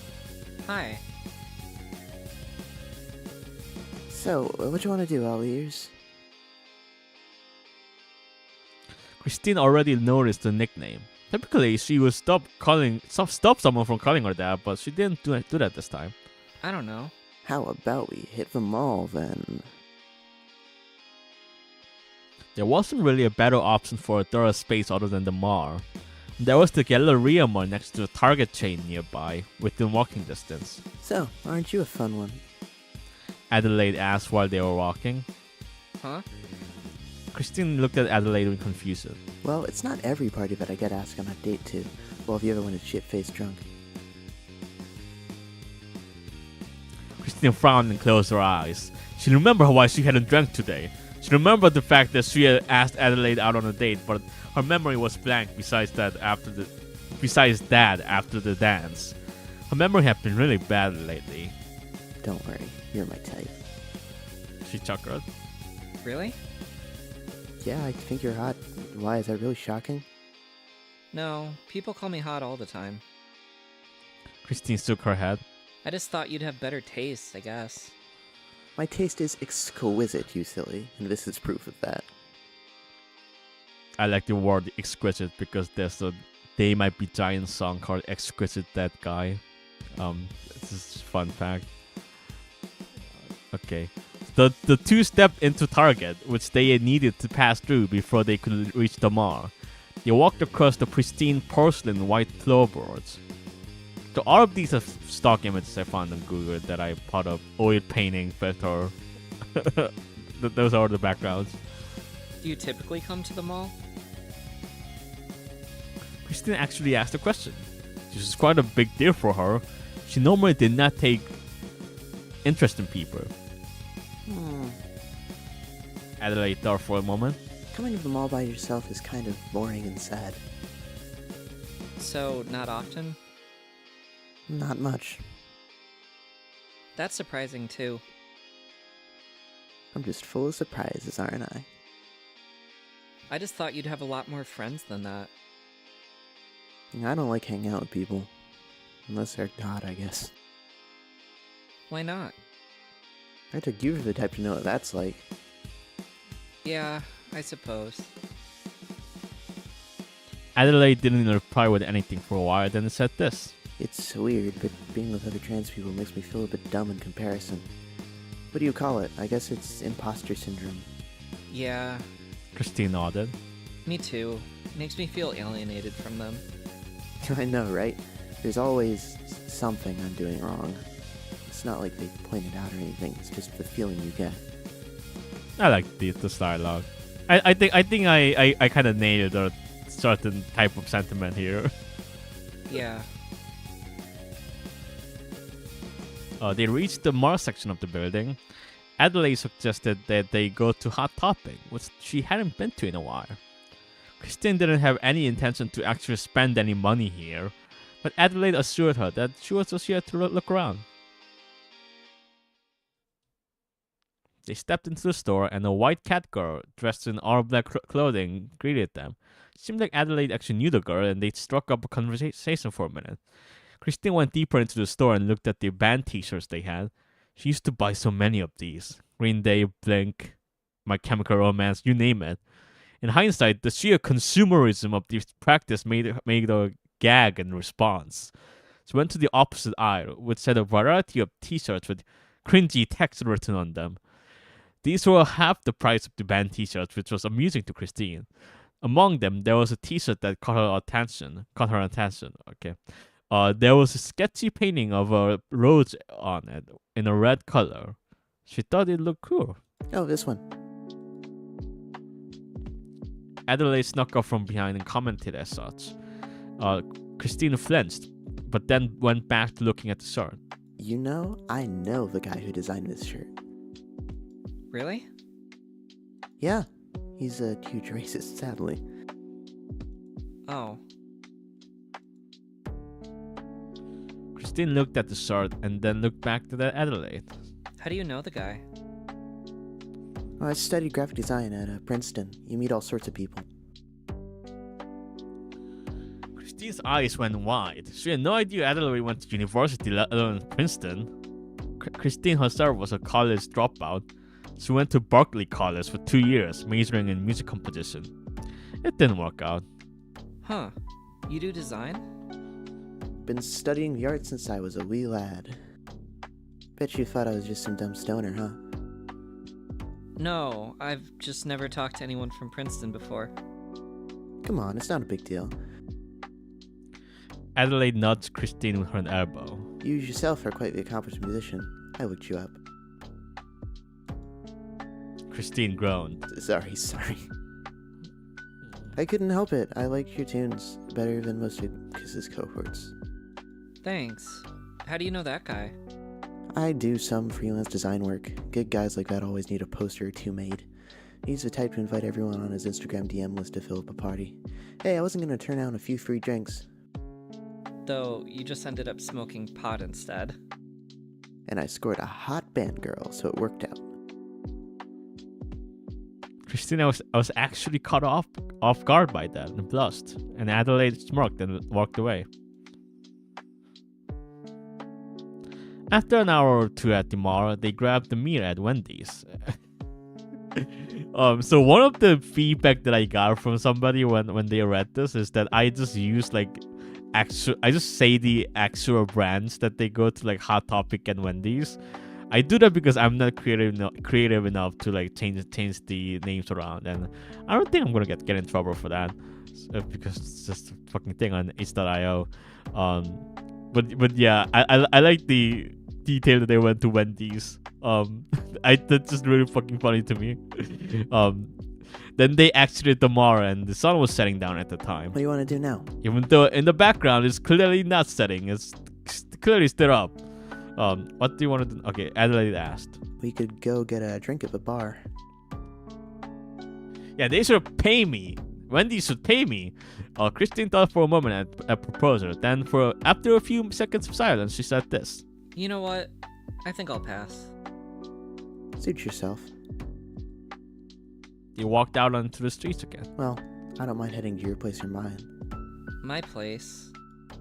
Christine pondered again. She remembered the state of her house. It took less time for her to respond this time. Let's go to yours. Sure. They had to walk for about 30 minutes to get to Adelaide's place. The place was a bit farther away from the city square, but it was actually closer to the subway station. It was a studio similar to Christine's, but on the second floor. Roommates out tonight. The doorway led to the main hallway, which also contained the kitchen. There were doors to two rooms, with one which was named A and the other labeled J. Adelaide led Christine to the room labeled A. The room was on the bigger side than Christine was used to. There were paintings and other artwork hung on the wall, which you can't see in this stock background. There were signs of various art projects in different stages of progress, but things were tidy and kept clean. There was a desk with a laptop and drawing tablet on the left side of the door. On the right side, there was it's clearly not on the left side in this background either. On the right side, there was a bookshelf with a various assortment of textbooks, mostly relating to art and design. On the other side of the room, there was the bed. Adelaide sat down on the bed. Welcome to my abode. Christine sat down on the floor. You can sit on the bed, you know. Can I? I feel bad for you, so just please do that. Christine stood up and sat next to Adelaide on the bed. She looked at Adelaide. This was the closest she had seen her face. So, are you gonna fuck me or not? By the way, clearly not true because they had kissed before, and that's the closest they got them. But I didn't remember that. So, are you gonna fuck me or not? Huh? I mean, that's why you came over, right? I guess. I don't know if I want to do that. Well, I want to get fucked right now. What will it take you? I have no idea. I haven't done that in a while. Damn, I thought rockstars fucked around a lot. I used to. I quit. She quit after she met Medallion. Well, I'm disappointed. Adelaide sighed. I didn't know I brought over a punk like you. She said that with a cheeky tone in her voice. I guess we can play with dolls or something. Are you making fun of me? Christine struck back. Yeah, because you're a fucking bore. Adelaide chuckled and Christine glared back at her. And you're really pissing me off. Oh no, Bunny's so mad. What's she gonna do? Bite me with your buck teeth? I could do more than that. Then show me. Adelaide grabbed Christine's hand and put it on her breasts. They were soft and warm even though even through her shirt. Christine, in return, pushed her down on the bed. Christine laid on top of Adelaide now. That's more like it. So this is the closest the novel gets to like an extra sex, but it doesn't actually show it. I think you have no idea what you're doing. Oh, I really don't. I just like being a brat. I really like. I fucking love P's performance in here. P. I might hurt you. Good. Adelaide raised her head and whispered into Christine's ears. Fuck me so hard until I can't run my little mouth off anymore. That's a pretty good line. They kissed. And then it fades to black. You don't get to see the sex, because that would be weird. I think that would be weird if I actually wrote that in. So I didn't. Anyway, this is my favorite chapter.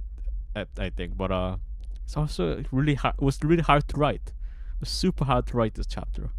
Anyway, Christine Avella dreamed a nightmare of memories. Her and Beth Medallion on the Discord card together.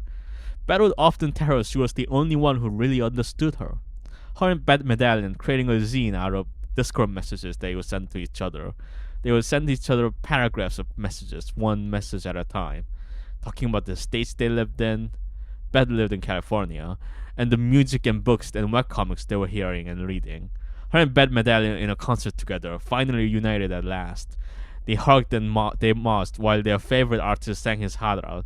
People can tell me time can fix the wound, but that's crap because she's not coming back and life's not fair. Her and Beth Medallion in her bed. She was biting Beth's neck as if she was a carnivore. Beth would tell her sometimes that she could have been an orphan in her past life. So she in this sentence is referring to Christine, not Beth. Her and Beth Medallion smoking tobacco in their small studio. The smoke filling up her entire apartment, not being able to escape it. She started smoking because of Beth. Her and Beth Medallion in an argument. Christine couldn't even remember what it was about, so the words just jumbled gibberish in the dream. She didn't remember Beth telling her, "You are the most unreasonable person I've ever met." Have you ever met a person who was so out of touch with reality?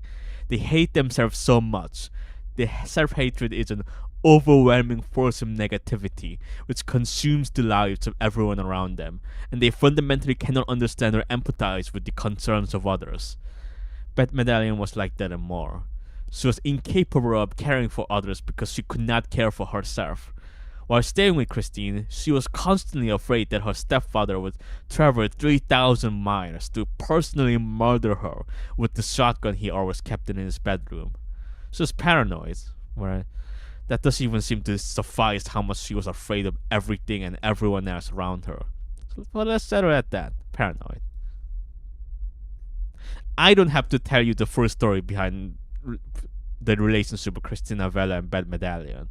You know how the story went down, and I'm not interested in retelling it for you. You see, abusers are that way because they are uncreative. All of them tend to use the same tactics and the same series of actions to manipulate you. That is not an interesting story. There is not a fulfilling end to that. There are so many ways that one can love one another, more than ways they can abuse one another. I can tell you one thing though. Beth loved Christine, not the other way around.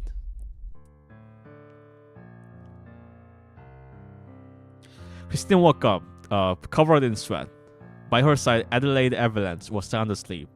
She looked around for whatever reason. She wasn't going to find Beth Medallion there, lest she heard because she stalked her Twitter and Instagram. She was in Kansas with her new girlfriend. Even so, her shadow loomed. She looked around the dark apartment, breathing in and out harshly. The thing about abuse is this. It's not good for stories. There is no good ending to it. You never truly get over it. It's not something that the power of love and friendship can fully dissolve away. Love and friendship helps, yes, it even heals. But the scars, they never go away. And you just have to live with them, and you need to bear them. You are shaped by your traumas, but you are not defined by them. Midibun reference. You cannot let them define you. You just keep living. You survived. That's enough. You live on. Christina Avella liked to see her life as a story, and the presence of Bad Medallion and the effect she had on her was one that was confusing to her. By all means, she should have healed from this already. She was going to achieve a bigger success than Bad Medallion ever gave her credit for. Did you know that Bad Medallion told Christina Vella that her music was never going to amount to anything? Christine played her last show to a venue of almost 100 people. And what was Bad Medallion doing now? Picking another scene that literally looked like a Kate Wars ripoff comic. Christine blamed herself for not getting over Bad Medallion. There must be something wrong with me, she thought. But the thing was that there was nothing wrong with Christine, and she did nothing wrong either. That's just what abuse does to you, and that's how comprehensive its effects can be. They can convince a sane woman that she is insane. Feeling sleepy? That was a lot of breathing. Adelaide spoke from next to Christine. She was naked except for her collar, which is not reflected on the sprite, but just to pretend she's naked. Christine turned around and looked at her. Whoa, you're sweating like hell. What's wrong? Christine saw Adelaide's face illuminated by the moonlight coming through the window beside her. She thought about the absurdity of this situation. She just had sex with a beautiful girl, and she was still dreaming about her ex, who she broke up with a year ago. Why does she even care? Christine chuckled. Adelaide tilted her head in confusion. How old are you? 20. By the way, this song is a direct homage to the song "You" from Higurashi. Very, very, very reminiscent of it. Oh, Christine sighed in relief. I'm 24. You just keep getting better, don't you, buddy? No, it's just, I don't think I can do stuff like this with older women anymore. Why? My ex was like 5 years older than me. She was... Christine started thinking about Bad Medallion again, and she started feeling that pit in her stomach. Stop. Adelaide raised her paw. You don't have to tell me. I kind of want to. I think it's important for me to tell you. Only if you want to, but know that you can stop at any time. You're surprisingly mature at times like this, aren't you, Adelaide? I got it from my mother. Christine took a deep breath. Adelaide reached out both of her arms, signaling at her to lie down next to her. She did, and she lied down in Adelaide's embrace. My ex's name was Beth. I called her Bethy. We met in an online forum. We made comics and zines together. I loved her, a lot. But she wasn't good to me. She ignored almost every input I'd ever give. She sort of seemed to scoff at the very idea of me composing music. But I was in love with her and her art. That made me put up with a lot more than I should have, in retrospect. She lived in California, and she flew out here to New Jersey to live with me, because she was convinced her stepdad would murder her. I don't blame her for that. One day, she left me. She blocked me everywhere online, too. I found out that she had another partner she ran away to. I think she told the person that I was abusive to her. I will never know how truthful she was with me. I don't really want to know, I guess. It's all just memories to me now. Painful memories, but ones I have to live with. Adelaide patted Christine's head. Well, shit. Adelaide spoke up. That shit sucks, man. Yeah, it really does. Christine laughed. I kind of feel like I have to tell something about myself now. It wouldn't be fair otherwise. So I feel like this is the most forceful part of this whole exchange, which is Adelaide saying, "Well, I have to tell something about myself now." Just total just narrative convenience, but you just gotta roll with it. You really don't have to. You never wondered why I never take off his collar? Christine backed up from Adelaide a little bit and looked at her collar. I suppose the question did come to mind. Adelaide sat up and Christine did too. Adelaide took off her collar. The moonlight shined brightly on her white fur. You see any marks? No. Good. Adelaide said curtly. Curtly. That's a weird word that I used. Because back when I tried to hang myself, that mark stayed for weeks. Oh. I've never taken this off in front of people ever since then. It's sort of a habit. I know it's not there anymore. Christine wasn't sure what to say in response to that, so she just held Adelaide's hand. Aren't you curious why I tried to kill myself? A little. Same goes for you. Only if you want to. Oh, I want to, alright. I've never told this story to anybody ever. Really now? It's a fun one, actually. Minus the part where I got raped. Christine stared at her. Adelaide looked out into the window, staring at the moon. I used to see this guy, 50s, married, wanted to have a fling with some tranny, I guess. It was nothing more than that. First few times went well, I mean the thrill of it, you know. I was 18 and I was dumb, but man was it exciting. Yeah? One day I came over. He grabbed me and shoved me around, stripped me naked. I guess I was like, ooh, daring today, aren't we? That didn't last long. Put it in without lube. I said, stop that. And I did the safe word. It was 3 taps. Didn't give a shit. I went home after that. Should have gone to the hospital. I'm sorry. Save me your pity. I didn't tell you because I wanted pity. I told you because you understand, I think. Understand what? You understand the scar that I have. I mean, it's not like we went through the literal same thing. You've got your scar and I've got mine, and that's why you understand. You get it, don't you? Maybe. It's like with trans girls, and people like to think that makes us all the same kind of animal. And that can be true, but it's not all. I can barely relate to any girls my age. This shared pain we have, though, that is actually real. Beyond all the superficial shit or the trans experience or whatever. And hurt people like us, we need each other. 'Cause, yeah, that's what I mean. Oh, I think I get it. You get it? Christine took a moment to collect her thoughts. I'm not good at speaking as you are. I like writing. If I could write a song about this, I think I would. But since I can't right now, I'm trying to figure out what's the best thing to say in response. Basically,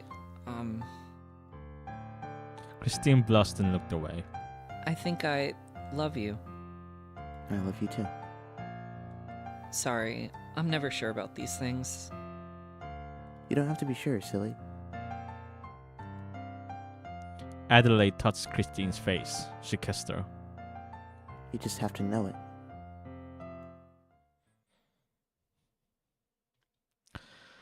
Oh, that was heavy. That was a lot. That chapter was a lot. So yeah, I put a lot of thought into that scene. Happy music now. So the thing about this scene is that I feel like if I had another go at this story, like a second draft, I would probably put a few more scenes between that scene and the one before that, like between the date and the scene where they like talk to each other like that.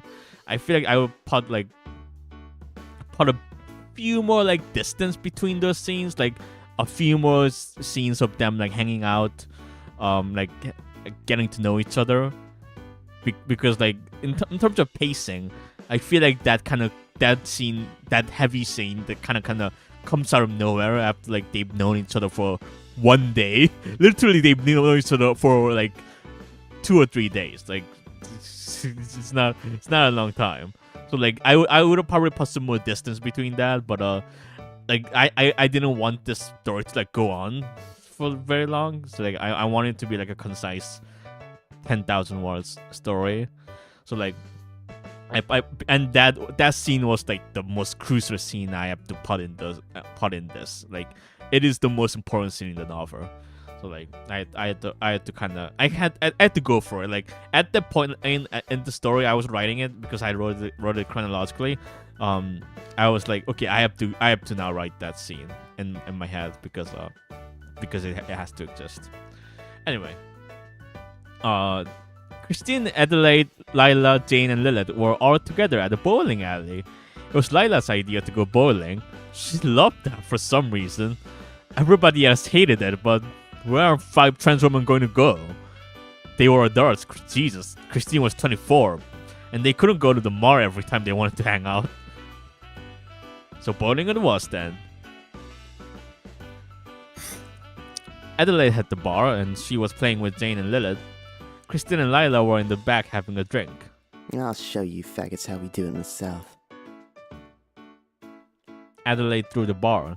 The bar slipped to the side, only hit the rightmost pins. Ahem. What was that about how you do it in the South? In the back, Lila Rumford drank orange juice from a glass with a straw on it. I've never bored before. I feel like it'll be fun. Your new girlfriend's a riot. I think she's getting along better with them than she has been with me. Nah. I could tell when you feel comfortable with someone. You guys must be real close already. So like in my mind, this is like a week or two after that last scene. Really? How long have I known you for? 10 or ish years, I guess. Yeah. You don't know anyone else who's known you longer. I know your dead name, Christina Vella. Oh, because that one is so embarrassing. I guess not. So the implication here is that Christine has like a really cool sounding dead name. That's actually not that embarrassing. Like if you like that name was like Dave, that would be kind of embarrassing.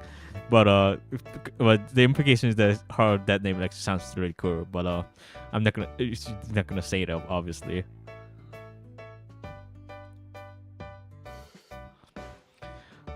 The two of them heard someone cheer. It was Adelaide, who had hit a strike finally.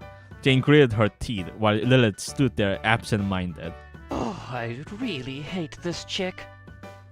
I think she's great. She's so above it all. What does Christine see in this cat? They complement each other. Christine needs someone to string her along. I won't argue with you on that. Plus, if she pisses you off, that's a great sign for Christine, right? Touché. The E with the dot works in here. I guess now with Times Roman, because It's with the fonts. yeah this font is Vardana, and the prose paragraphs are in Times New Roman. I guess Times New Roman doesn't have the E with the dot in it. That's really frustrating. Okay, I'm not gonna fix it, but What are you two whispering about? Did you see my 6th strike, I dude? Going. hi B, we are actually at the final chapter. Hilarious. People love the thing. People love the art, by the way. I know. That's why I made it. True. That you made it specifically because people will love it. That's right. Here we go. We saw that. Bitch. I love this dusk line. I feel like I Oh, made looks Jane like a too puppy angry in wants that to Show expression. me up. Yeah. I guess it's, like she has like I would say she probably has a resting bitch face. So like that's fine. Okay, Lila yelled from the back, sensing the attention. I think you two should kiss! I like the. So I don't know. I like that. That actually sounds like she's far away. That's really good. Yeah. Yeah. What? Very real. Yeah. Oh, be quiet. Are you two going to play? Probably not. I didn't realize that I made Lilith have dinosaur arms by default. I didn't even realize I did that. She does. That's That's so funny. that's so funny and cute. Like that's the thing she would do. Yeah. Dinosaur arms. I didn't know that was the term for it, but yeah. I'm kind of bored. Yeah, let's get out of here. I'll let you win this time, cat. That's a Star Fox ass line. I'll let you win this time, Yeah, cat. I let you in this time. Thank you very much.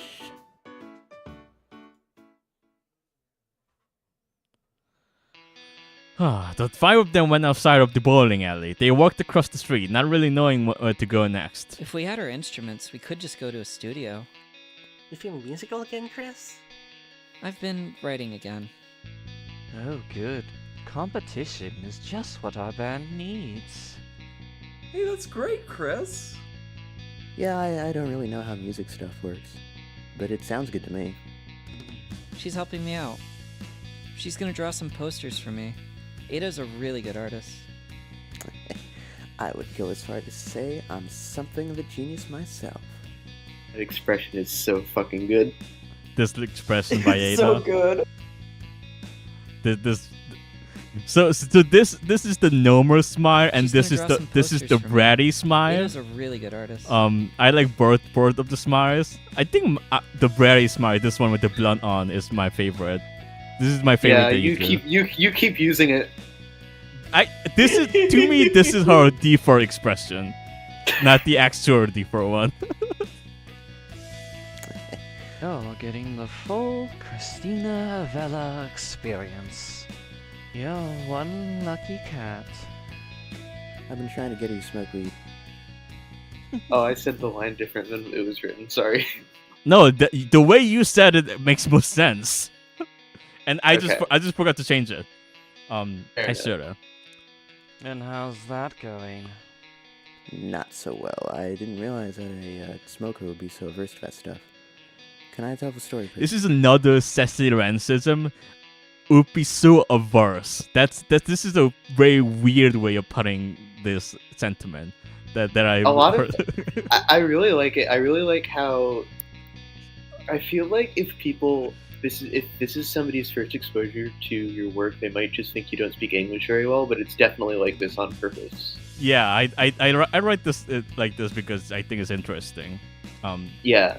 And it is in partially because I'm bilingual and I think about English in a different way than most people do, than native speakers You do. have access to different modes. Yeah.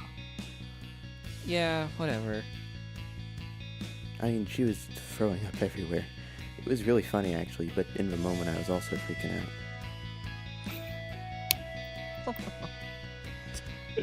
so Dusk also voiced the little laughs, which is very funny. I didn't tell her I'm to do so that. glad you do that. Yeah, I'm gonna put it again. Yeah. She's got a little Sorry, noble woman back. we actually already know this. Chris is terrible with cannabis. I should have warned you. I like the idea of Christine being this fucking alcoholic who like throws up when she does weed. I thought that would be really funny.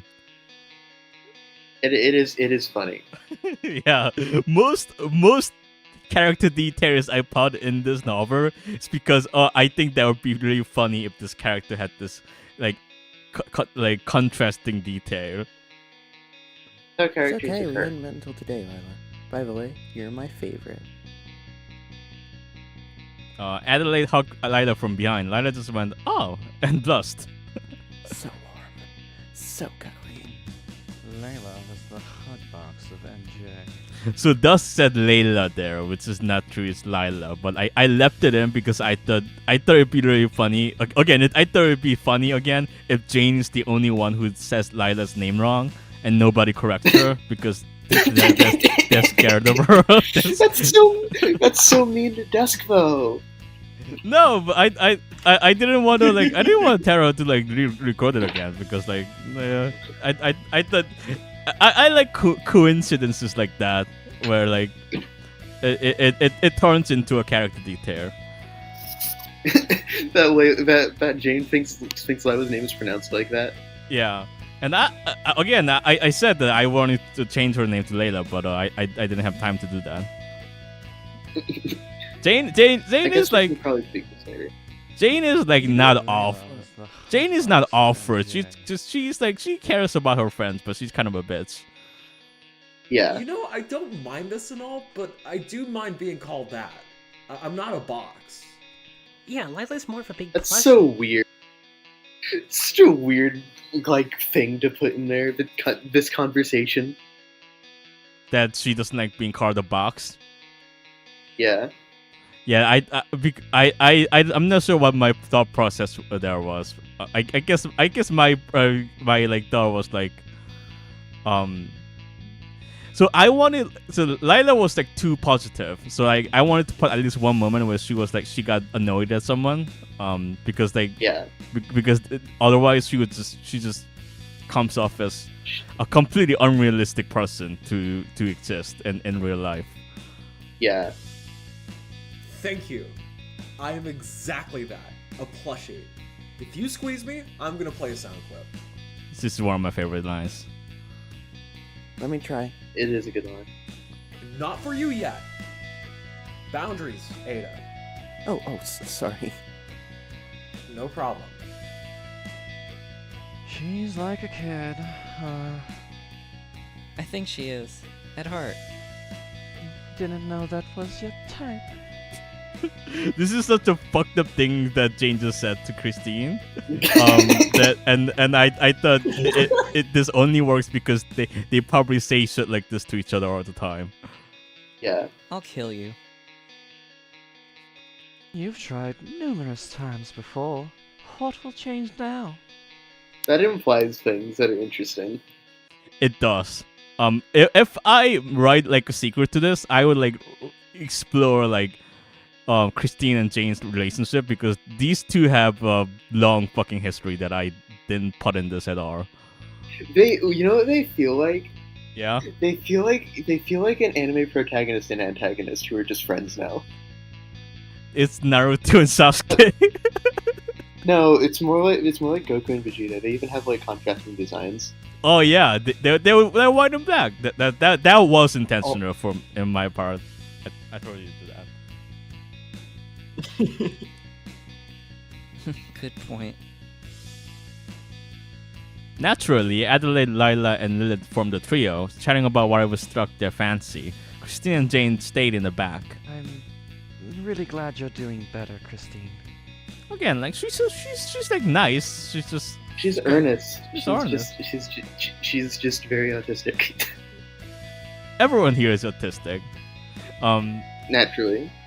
I was saying earlier that like one of Christine's like defining character traits is that she has no like social etiquette. Like she like I think like one of the first things she says to Adelaide is, "You don't really have any friends, do you?" Which is an insane thing to say to someone you just met at a party. Like, "Oh, you don't have any friends, huh?" What a rude thing to say. It was because then what I had to do is I had to make the character design. I had to make her still be sympathetic, even when she's being weird and mean for no reason. Yeah, so you made a lot of expressions. I made her very expressive. I made her like visibly a nervous wreck. Also. Yeah, and like she's like the cutest looking one, and she also changes expressions the most, which makes her makes her come off as a lot more like an actual person. Thanks to that. Yeah. Thanks, Jane. I need a She also dresses normal. She's the only one who dresses normal. She just dressed like this is how I dress in real life. Okay, Lila dresses normal also. But the rest dress like the rest of them dress like Kingdom Hearts. you gave her the Uru coat, the coat. Yeah, the Jane. I made her dress. Yeah, I gave Jane a coat like Squall Lionheart. Because I think Squall is cool. What's the guy's name? Nomura? Tetsuya Nomura, yeah. Yeah. It's cool that I can cosplay as Lila Puck. She That's was a new one. I mean, she was based on you specifically. I wrote her to resemble you. That was like on purpose. Yeah. I'm your rival. Forget that. You're my rival? I like this line because this is like the only time in the entire novel where Christine like has like a back to her, like she's like shooting back at Jane because she feels comfortable with her. I like that. What's with that tone? Am I not good enough for you? You need 100 more years before you reach my level, Jane Cadaver. She named her. She has an anime villain name also. Yeah, Jane Cadaver. I'm super proud of this one. Again, I took it from Jane Remover, but I'm not sure where I get Cadaver from. I think I just came up with it. Oh, you fucker. I'll catch up to you, don't worry. Jane went on ahead and caught up with the three up at the front. Christine was going to follow them, but she heard a vibration on her phone. So this entire part I actually added it, kind of at the last minute because this was not in the original initial script that I do remember the original script ended too cleanly, so I'm glad this is there. Yeah, I thought like the bad plot line was not resolved by the end, so I wanted to put this in. Right. She stopped walking for a moment and checked it. There was someone messaging her on Instagram. In fact, it was someone she knew too well. It was the username of Beth Medallion with one simple message: "Can we talk?" Christine looked at the message for a split second, but Adelaide noticed that Christine had fallen behind and yelled out at her. What's wrong, Bunny? Catch up. I can't yell in my dorm. Yeah. I mean canonically Adelaide is just a quiet person now because you did it like that. Yeah, just because I'm quiet. You're extremely quiet. This is one of the first things I noticed about you. True. She smiled at Adelaide. She realized maybe for the first time in a year, a very long year, that she was valued. She didn't have to look anywhere else. There would be room for her here. She walked towards her friends. And then there's a Patricia Taxon quote, which this is a song I really like from the album Agnes and Hilda. Very good album. The end. Those are some. I thought for some reason I just assumed that it was a line from Paul because that's a Paul last line.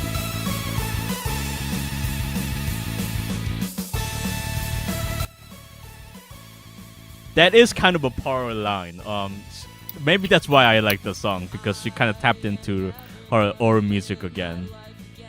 This song is so good. I love the song.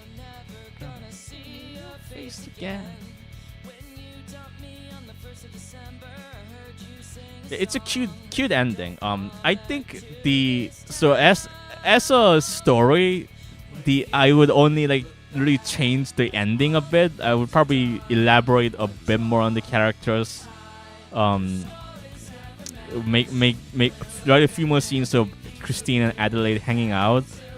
So that one chapter with the really heavy scene doesn't like come out of nowhere. It doesn't feel earned right now because No. it's like their third conversation and it's weird. It's they've literally known each other for like 2 or 3 days, I think, and that's like the second time meeting up. So like it's like I would have, if I had a second draft at this, I would have put a few more scenes before that. We did make this in a month.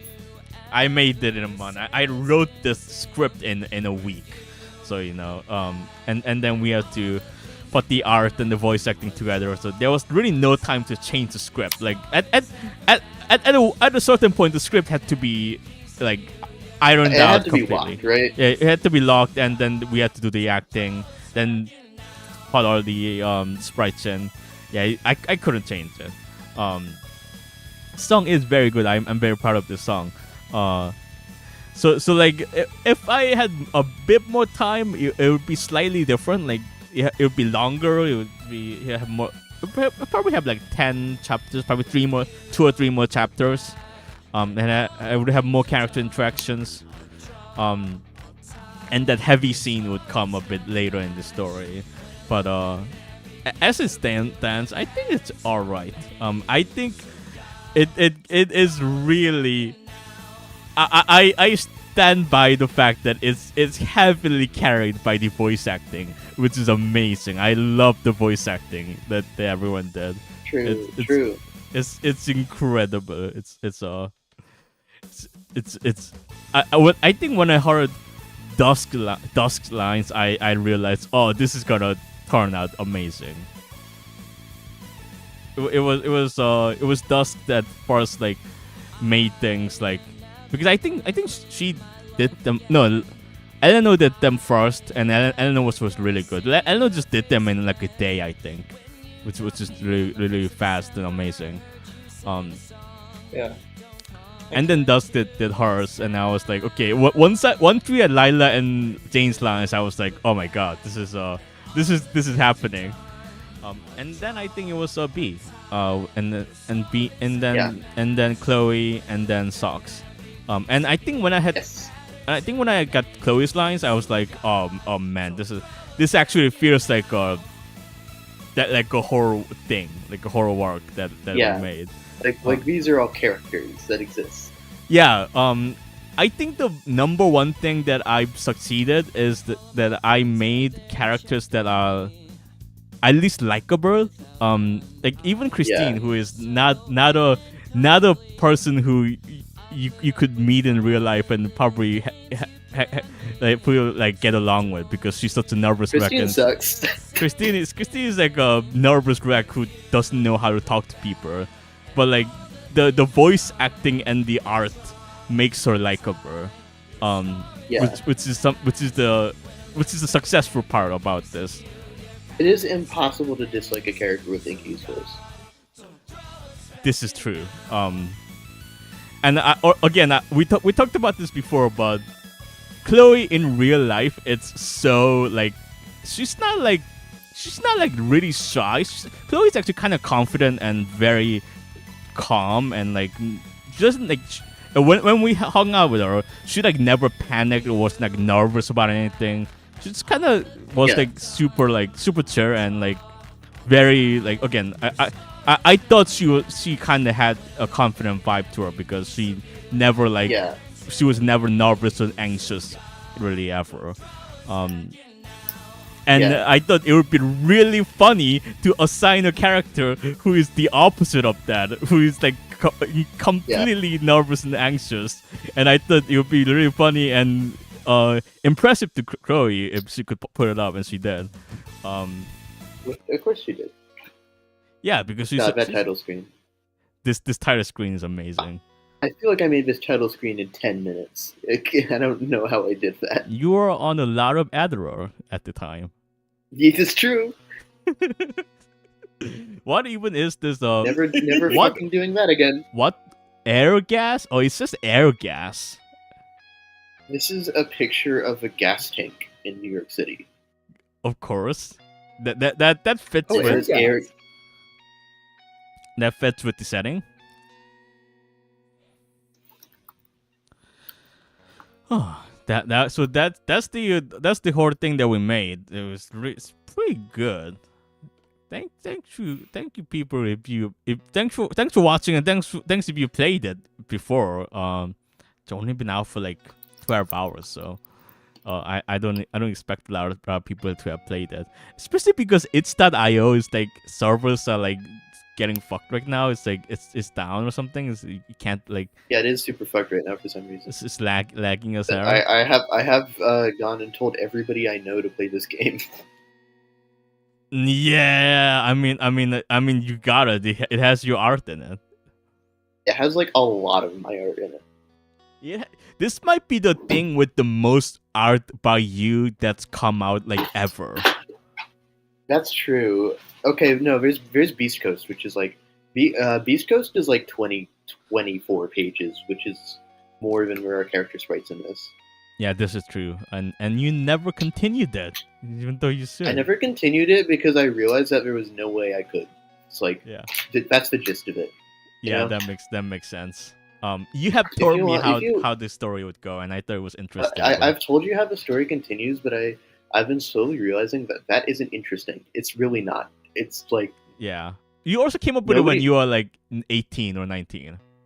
Yeah, I made Beast Coast when I was 17. Yeah. Oh my god.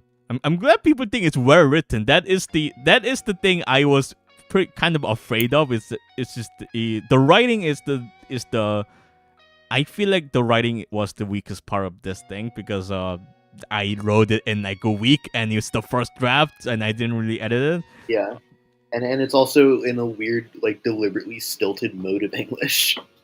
Yeah, which is how I write all of my stories. It's I mean, Summer Heartbreak isn't like that, and Lily of the Valley isn't like that. So I don't know if that's I feel Summer Heartbreak is because it's okay. it's No, translated. Summer Heartbreak is because it's translated from Korean, but Lily of the Valley is in really, like, poetic prose a lot of the time. This is true. I feel like I was on some shit with Lily of the Valley. I was on some sort of I was tapping into some sort of field that I'm Yeah. not sure I can tap into anymore. I'm not sure what happened there. But I was 19. I was a lot of things happened when I was 19 years old, and Lily of the Valley was one of those things that happened. True. But Thank yeah. you. Thank you. Oh my god, I can't. What was her name? What was the singer? I know her. I really respect her as an artist. I can't remember her name. Auckland. Yeah, Auckland. Auckland is so good. Auckland is amazing. She is also the if you guys know the Land of Fans and Music albums that the Homestuck runs community that. makes. She runs that. So I made an album with the person who runs Land of Fans and Music. That's one of my claims to fame. Yeah. I'm very glad that I made this because so one of the things I want to do more is do more writing, and I feel like this kind of thing is probably the way to do it. I might. So you have all the sprites now, so you don't have to. You can just write. You don't have to worry about it. Yeah, I mean, if I write, if this does really well, if this gets like I don't know, like 100 to 200 like downloads, which would be a lot for me. I will probably write like a sequel to it because I like these characters, and if I do, there will probably be like 2 or 3 like new characters that I would actually draw, but it will be mostly these characters again, and it would be way longer, and I would put way more time into it. I wouldn't spend a month on it. I would spend a few months on it at least. Yeah. And I'd probably do more than one take of every line. Yeah, I would get people to do voice acting it again. I have a character that I wanna write and act out. There's a specific character that I want to act out. Yeah. That would be pretty fun to do. Yeah, you really don't need to read Homestuck, but if you want to, you're free to. I can't stop you. Hold on, how did we get to this subject matter? Someone said I still need to read Homestuck, don't I? No, you don't. No, you don't. You don't need to read Homestuck. Don't lie to yourself. Don't lie to yourself. If you've consumed at least 5 things in the past 10 years, you've read all of Homestuck.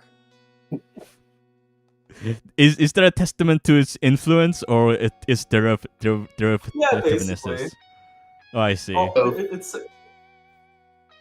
both. Yeah. Combination. Yeah.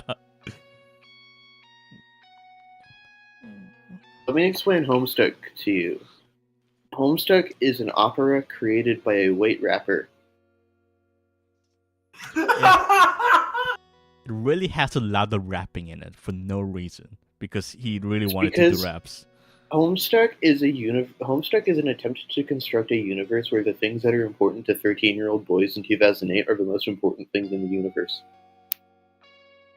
Which are video game inventory management systems and Video game crafting. inventory management systems, crafting,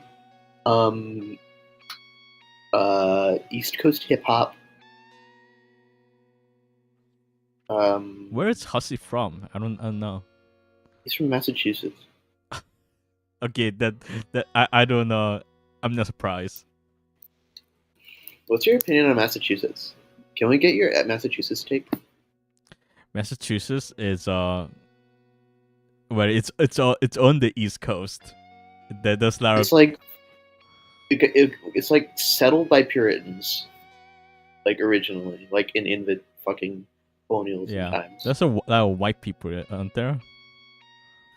Thinking about that one SCP called Massachusetts, where it's the idea that the entire state of Massachusetts has a persistent misunderstanding where people think they're in Massachusetts, like the location of Massachusetts, but aren't.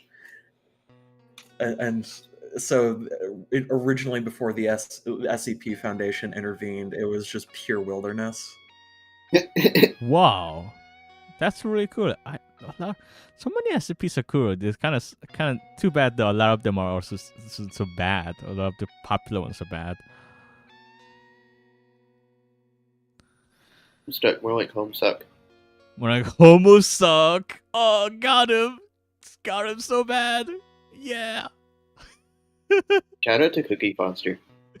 Shout out to Cedric, my friend Cedric, aka Cookie Monster, who wrote. He mostly writes about Eurovision now, but he has a really good read through of Homestuck. Yeah, he did a whole blog series on Homestuck. And then on My Little Pony.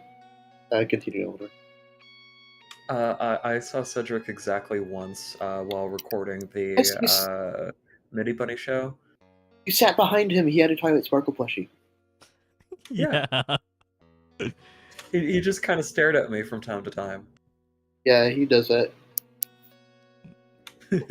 Did you say hi? Well, no, of course not. I was holding a microphone. Oh yeah. And he basically left instantly. Nah, he said hi. Then I think he left. But he had to leave. He was the first person to say hi, and then he left. Yeah, I think he had to go home. Fair. Why do all of the popular SCPs just have this thing will kill you epic style? Yeah, this is true actually. A lot of them are kind of boring, but a lot of them are kind of an excuse to explore cool sci-fi ideas. I really love the one where the sun melts you. The sun the sun one is so good. Yeah, it's fucking terrifying. The reason it's also really sad. Go on. I was done. I finished my sentence. Okay. The reason why there are epic killers, like why the SCPs that are epic killers are so popular, is because they're very easy to implement in horror games. This is true. If you make an SCP that's like Slenderman but different, it's you can put it into a Roblox game instantly. Because you just have to change the model. or Roblox. That's what you were thinking of. I was thinking about the one really old one, the Containment Breach. I think you're thinking of SCP Containment Breach, which is I remember it as a game PBG played and talked about, and so it occupies the same space in my mind as Yume Nikki. Yes, Yume Nikki. Did he play Yume Nikki too? He played Yume Nikki to talk about Uboa because it was 2011. Man, it was 2011. I love 2011 horror games. Yeah, can we talk about RPG Maker horror games? I mean, I'm not very versed in them. I had a friend in middle school who was, but I'm not. I had a friend in middle school who played a lot of The Witch's House and Eloni. Yeah, The Witch's House and Eloni. I remember. Eloni is a really funny game. It's fucking hilarious. Do you know that one moment when a guy joins your party and then you look at your party list and he turns into the guy, the monster? That is genuinely a fucking. That's I don't know how to describe that, but that's an Undertale level interface twist. That was revolutionary, I think. I think about this one 2012 horror game using like the Unreal dev kit or whatever called Paranormal. It is a really bad looking horror game, but in a way that is utterly compelling. It's like if like imagine an asset flip, but in a day where assets were really hard to come by. Paranormal. Like it's yeah, it's really compelling. Like just the visual aesthetic of it. Let me. I'm sorry, but I'm going to have to subject you to PewDiePie. Of course. I mean, It's in VC. who didn't watch PewDiePie? Who didn't? Who didn't? Yeah, Oh like yeah, the I think I remember. entirely too sharp bump maps. It looks like somebody's like Second Life house. Second.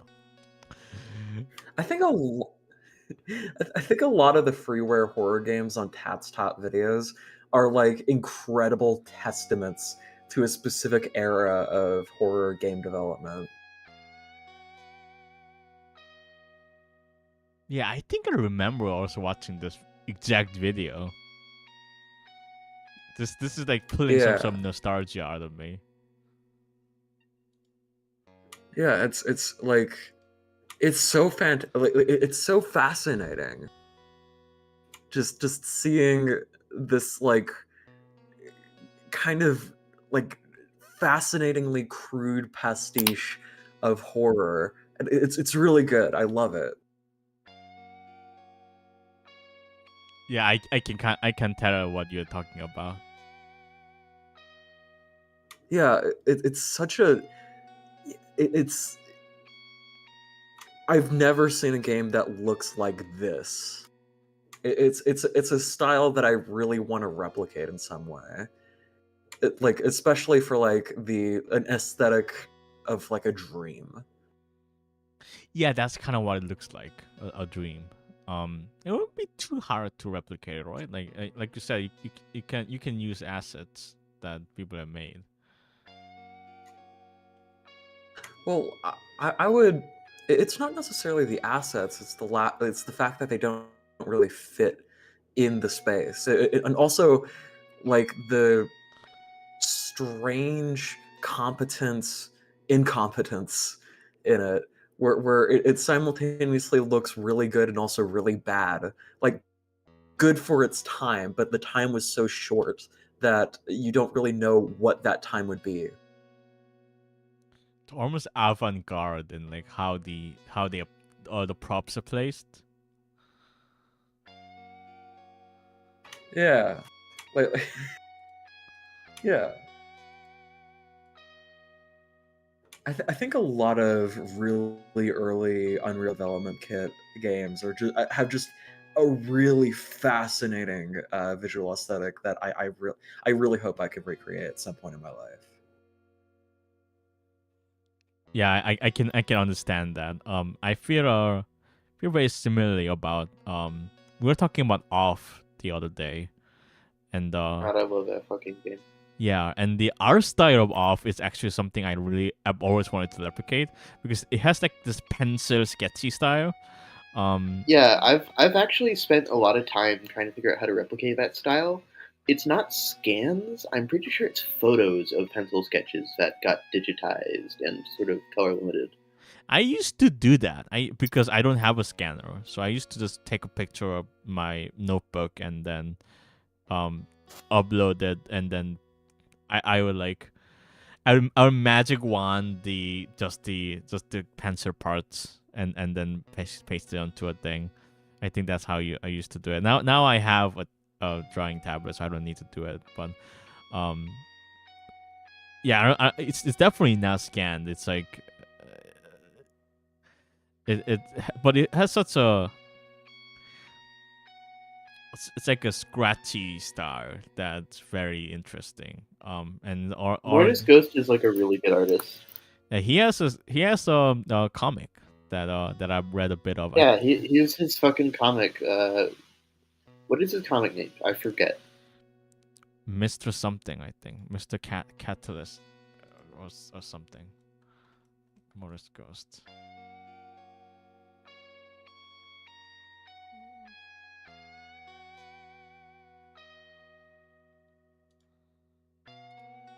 Off is the most French game ever made.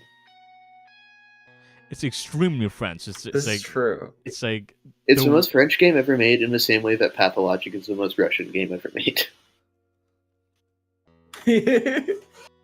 What is the most Midwest game ever made? Scroll Midwest. Stapler. Nine in the Woods. No, Nine in the Woods is specifically Pennsylvania. That's not the Midwest. Oh, I see. Anyways, the most Midwest game is it's Scroll Stapler. It has to be.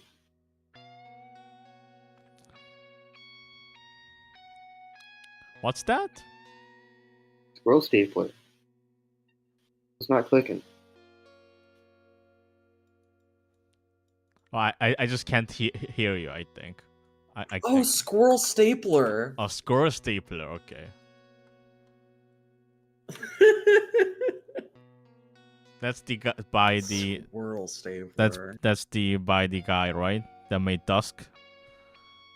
Yeah. Yeah, I'm pretty sure it is, and it's like, it's a weird. It exists in a weird satire void where it's half satirizing horror games and being a horror game, and satirizing hunting games and satirizing the video game Dusk also.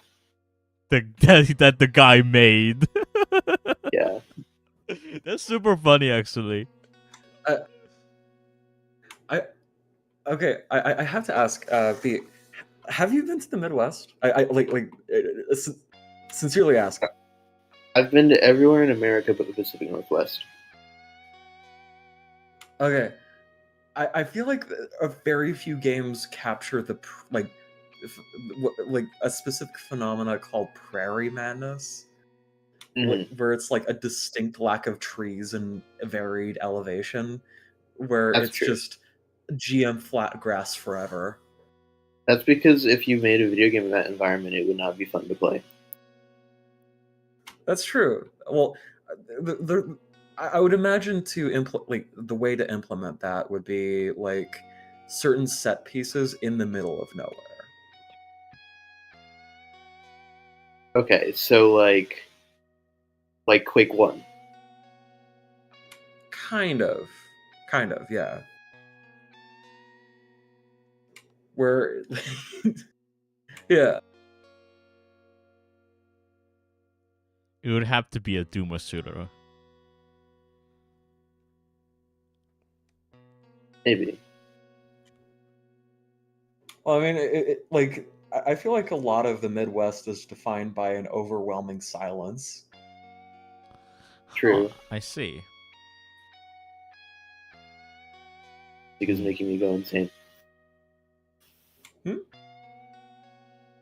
Go insane.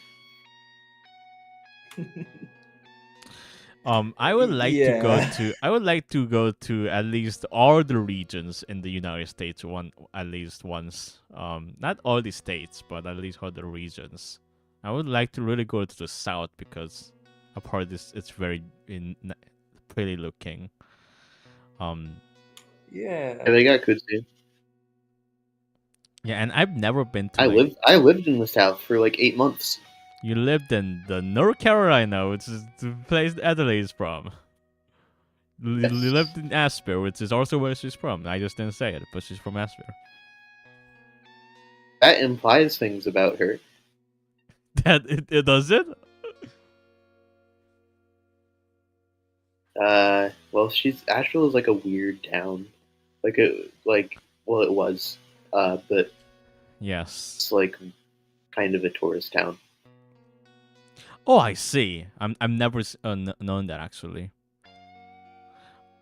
A lot of these details are just like things I've heard from my friends who live in these places. Because I know a lot of Americans and a lot of Americans from different states. That's mostly like the information I know about the United States. It's from what my friends tell me. I think I only picked her as being from North Carolina because one of my exes was from North Carolina, and that was just stuck in my mind. I always go for the first thing that comes to my mind. That's fun. I used to be there. True, and then so the thought process was she was from North Carolina. Then it was B was in North Carolina for a while. Then she was in Asheville, so she's from Asheville.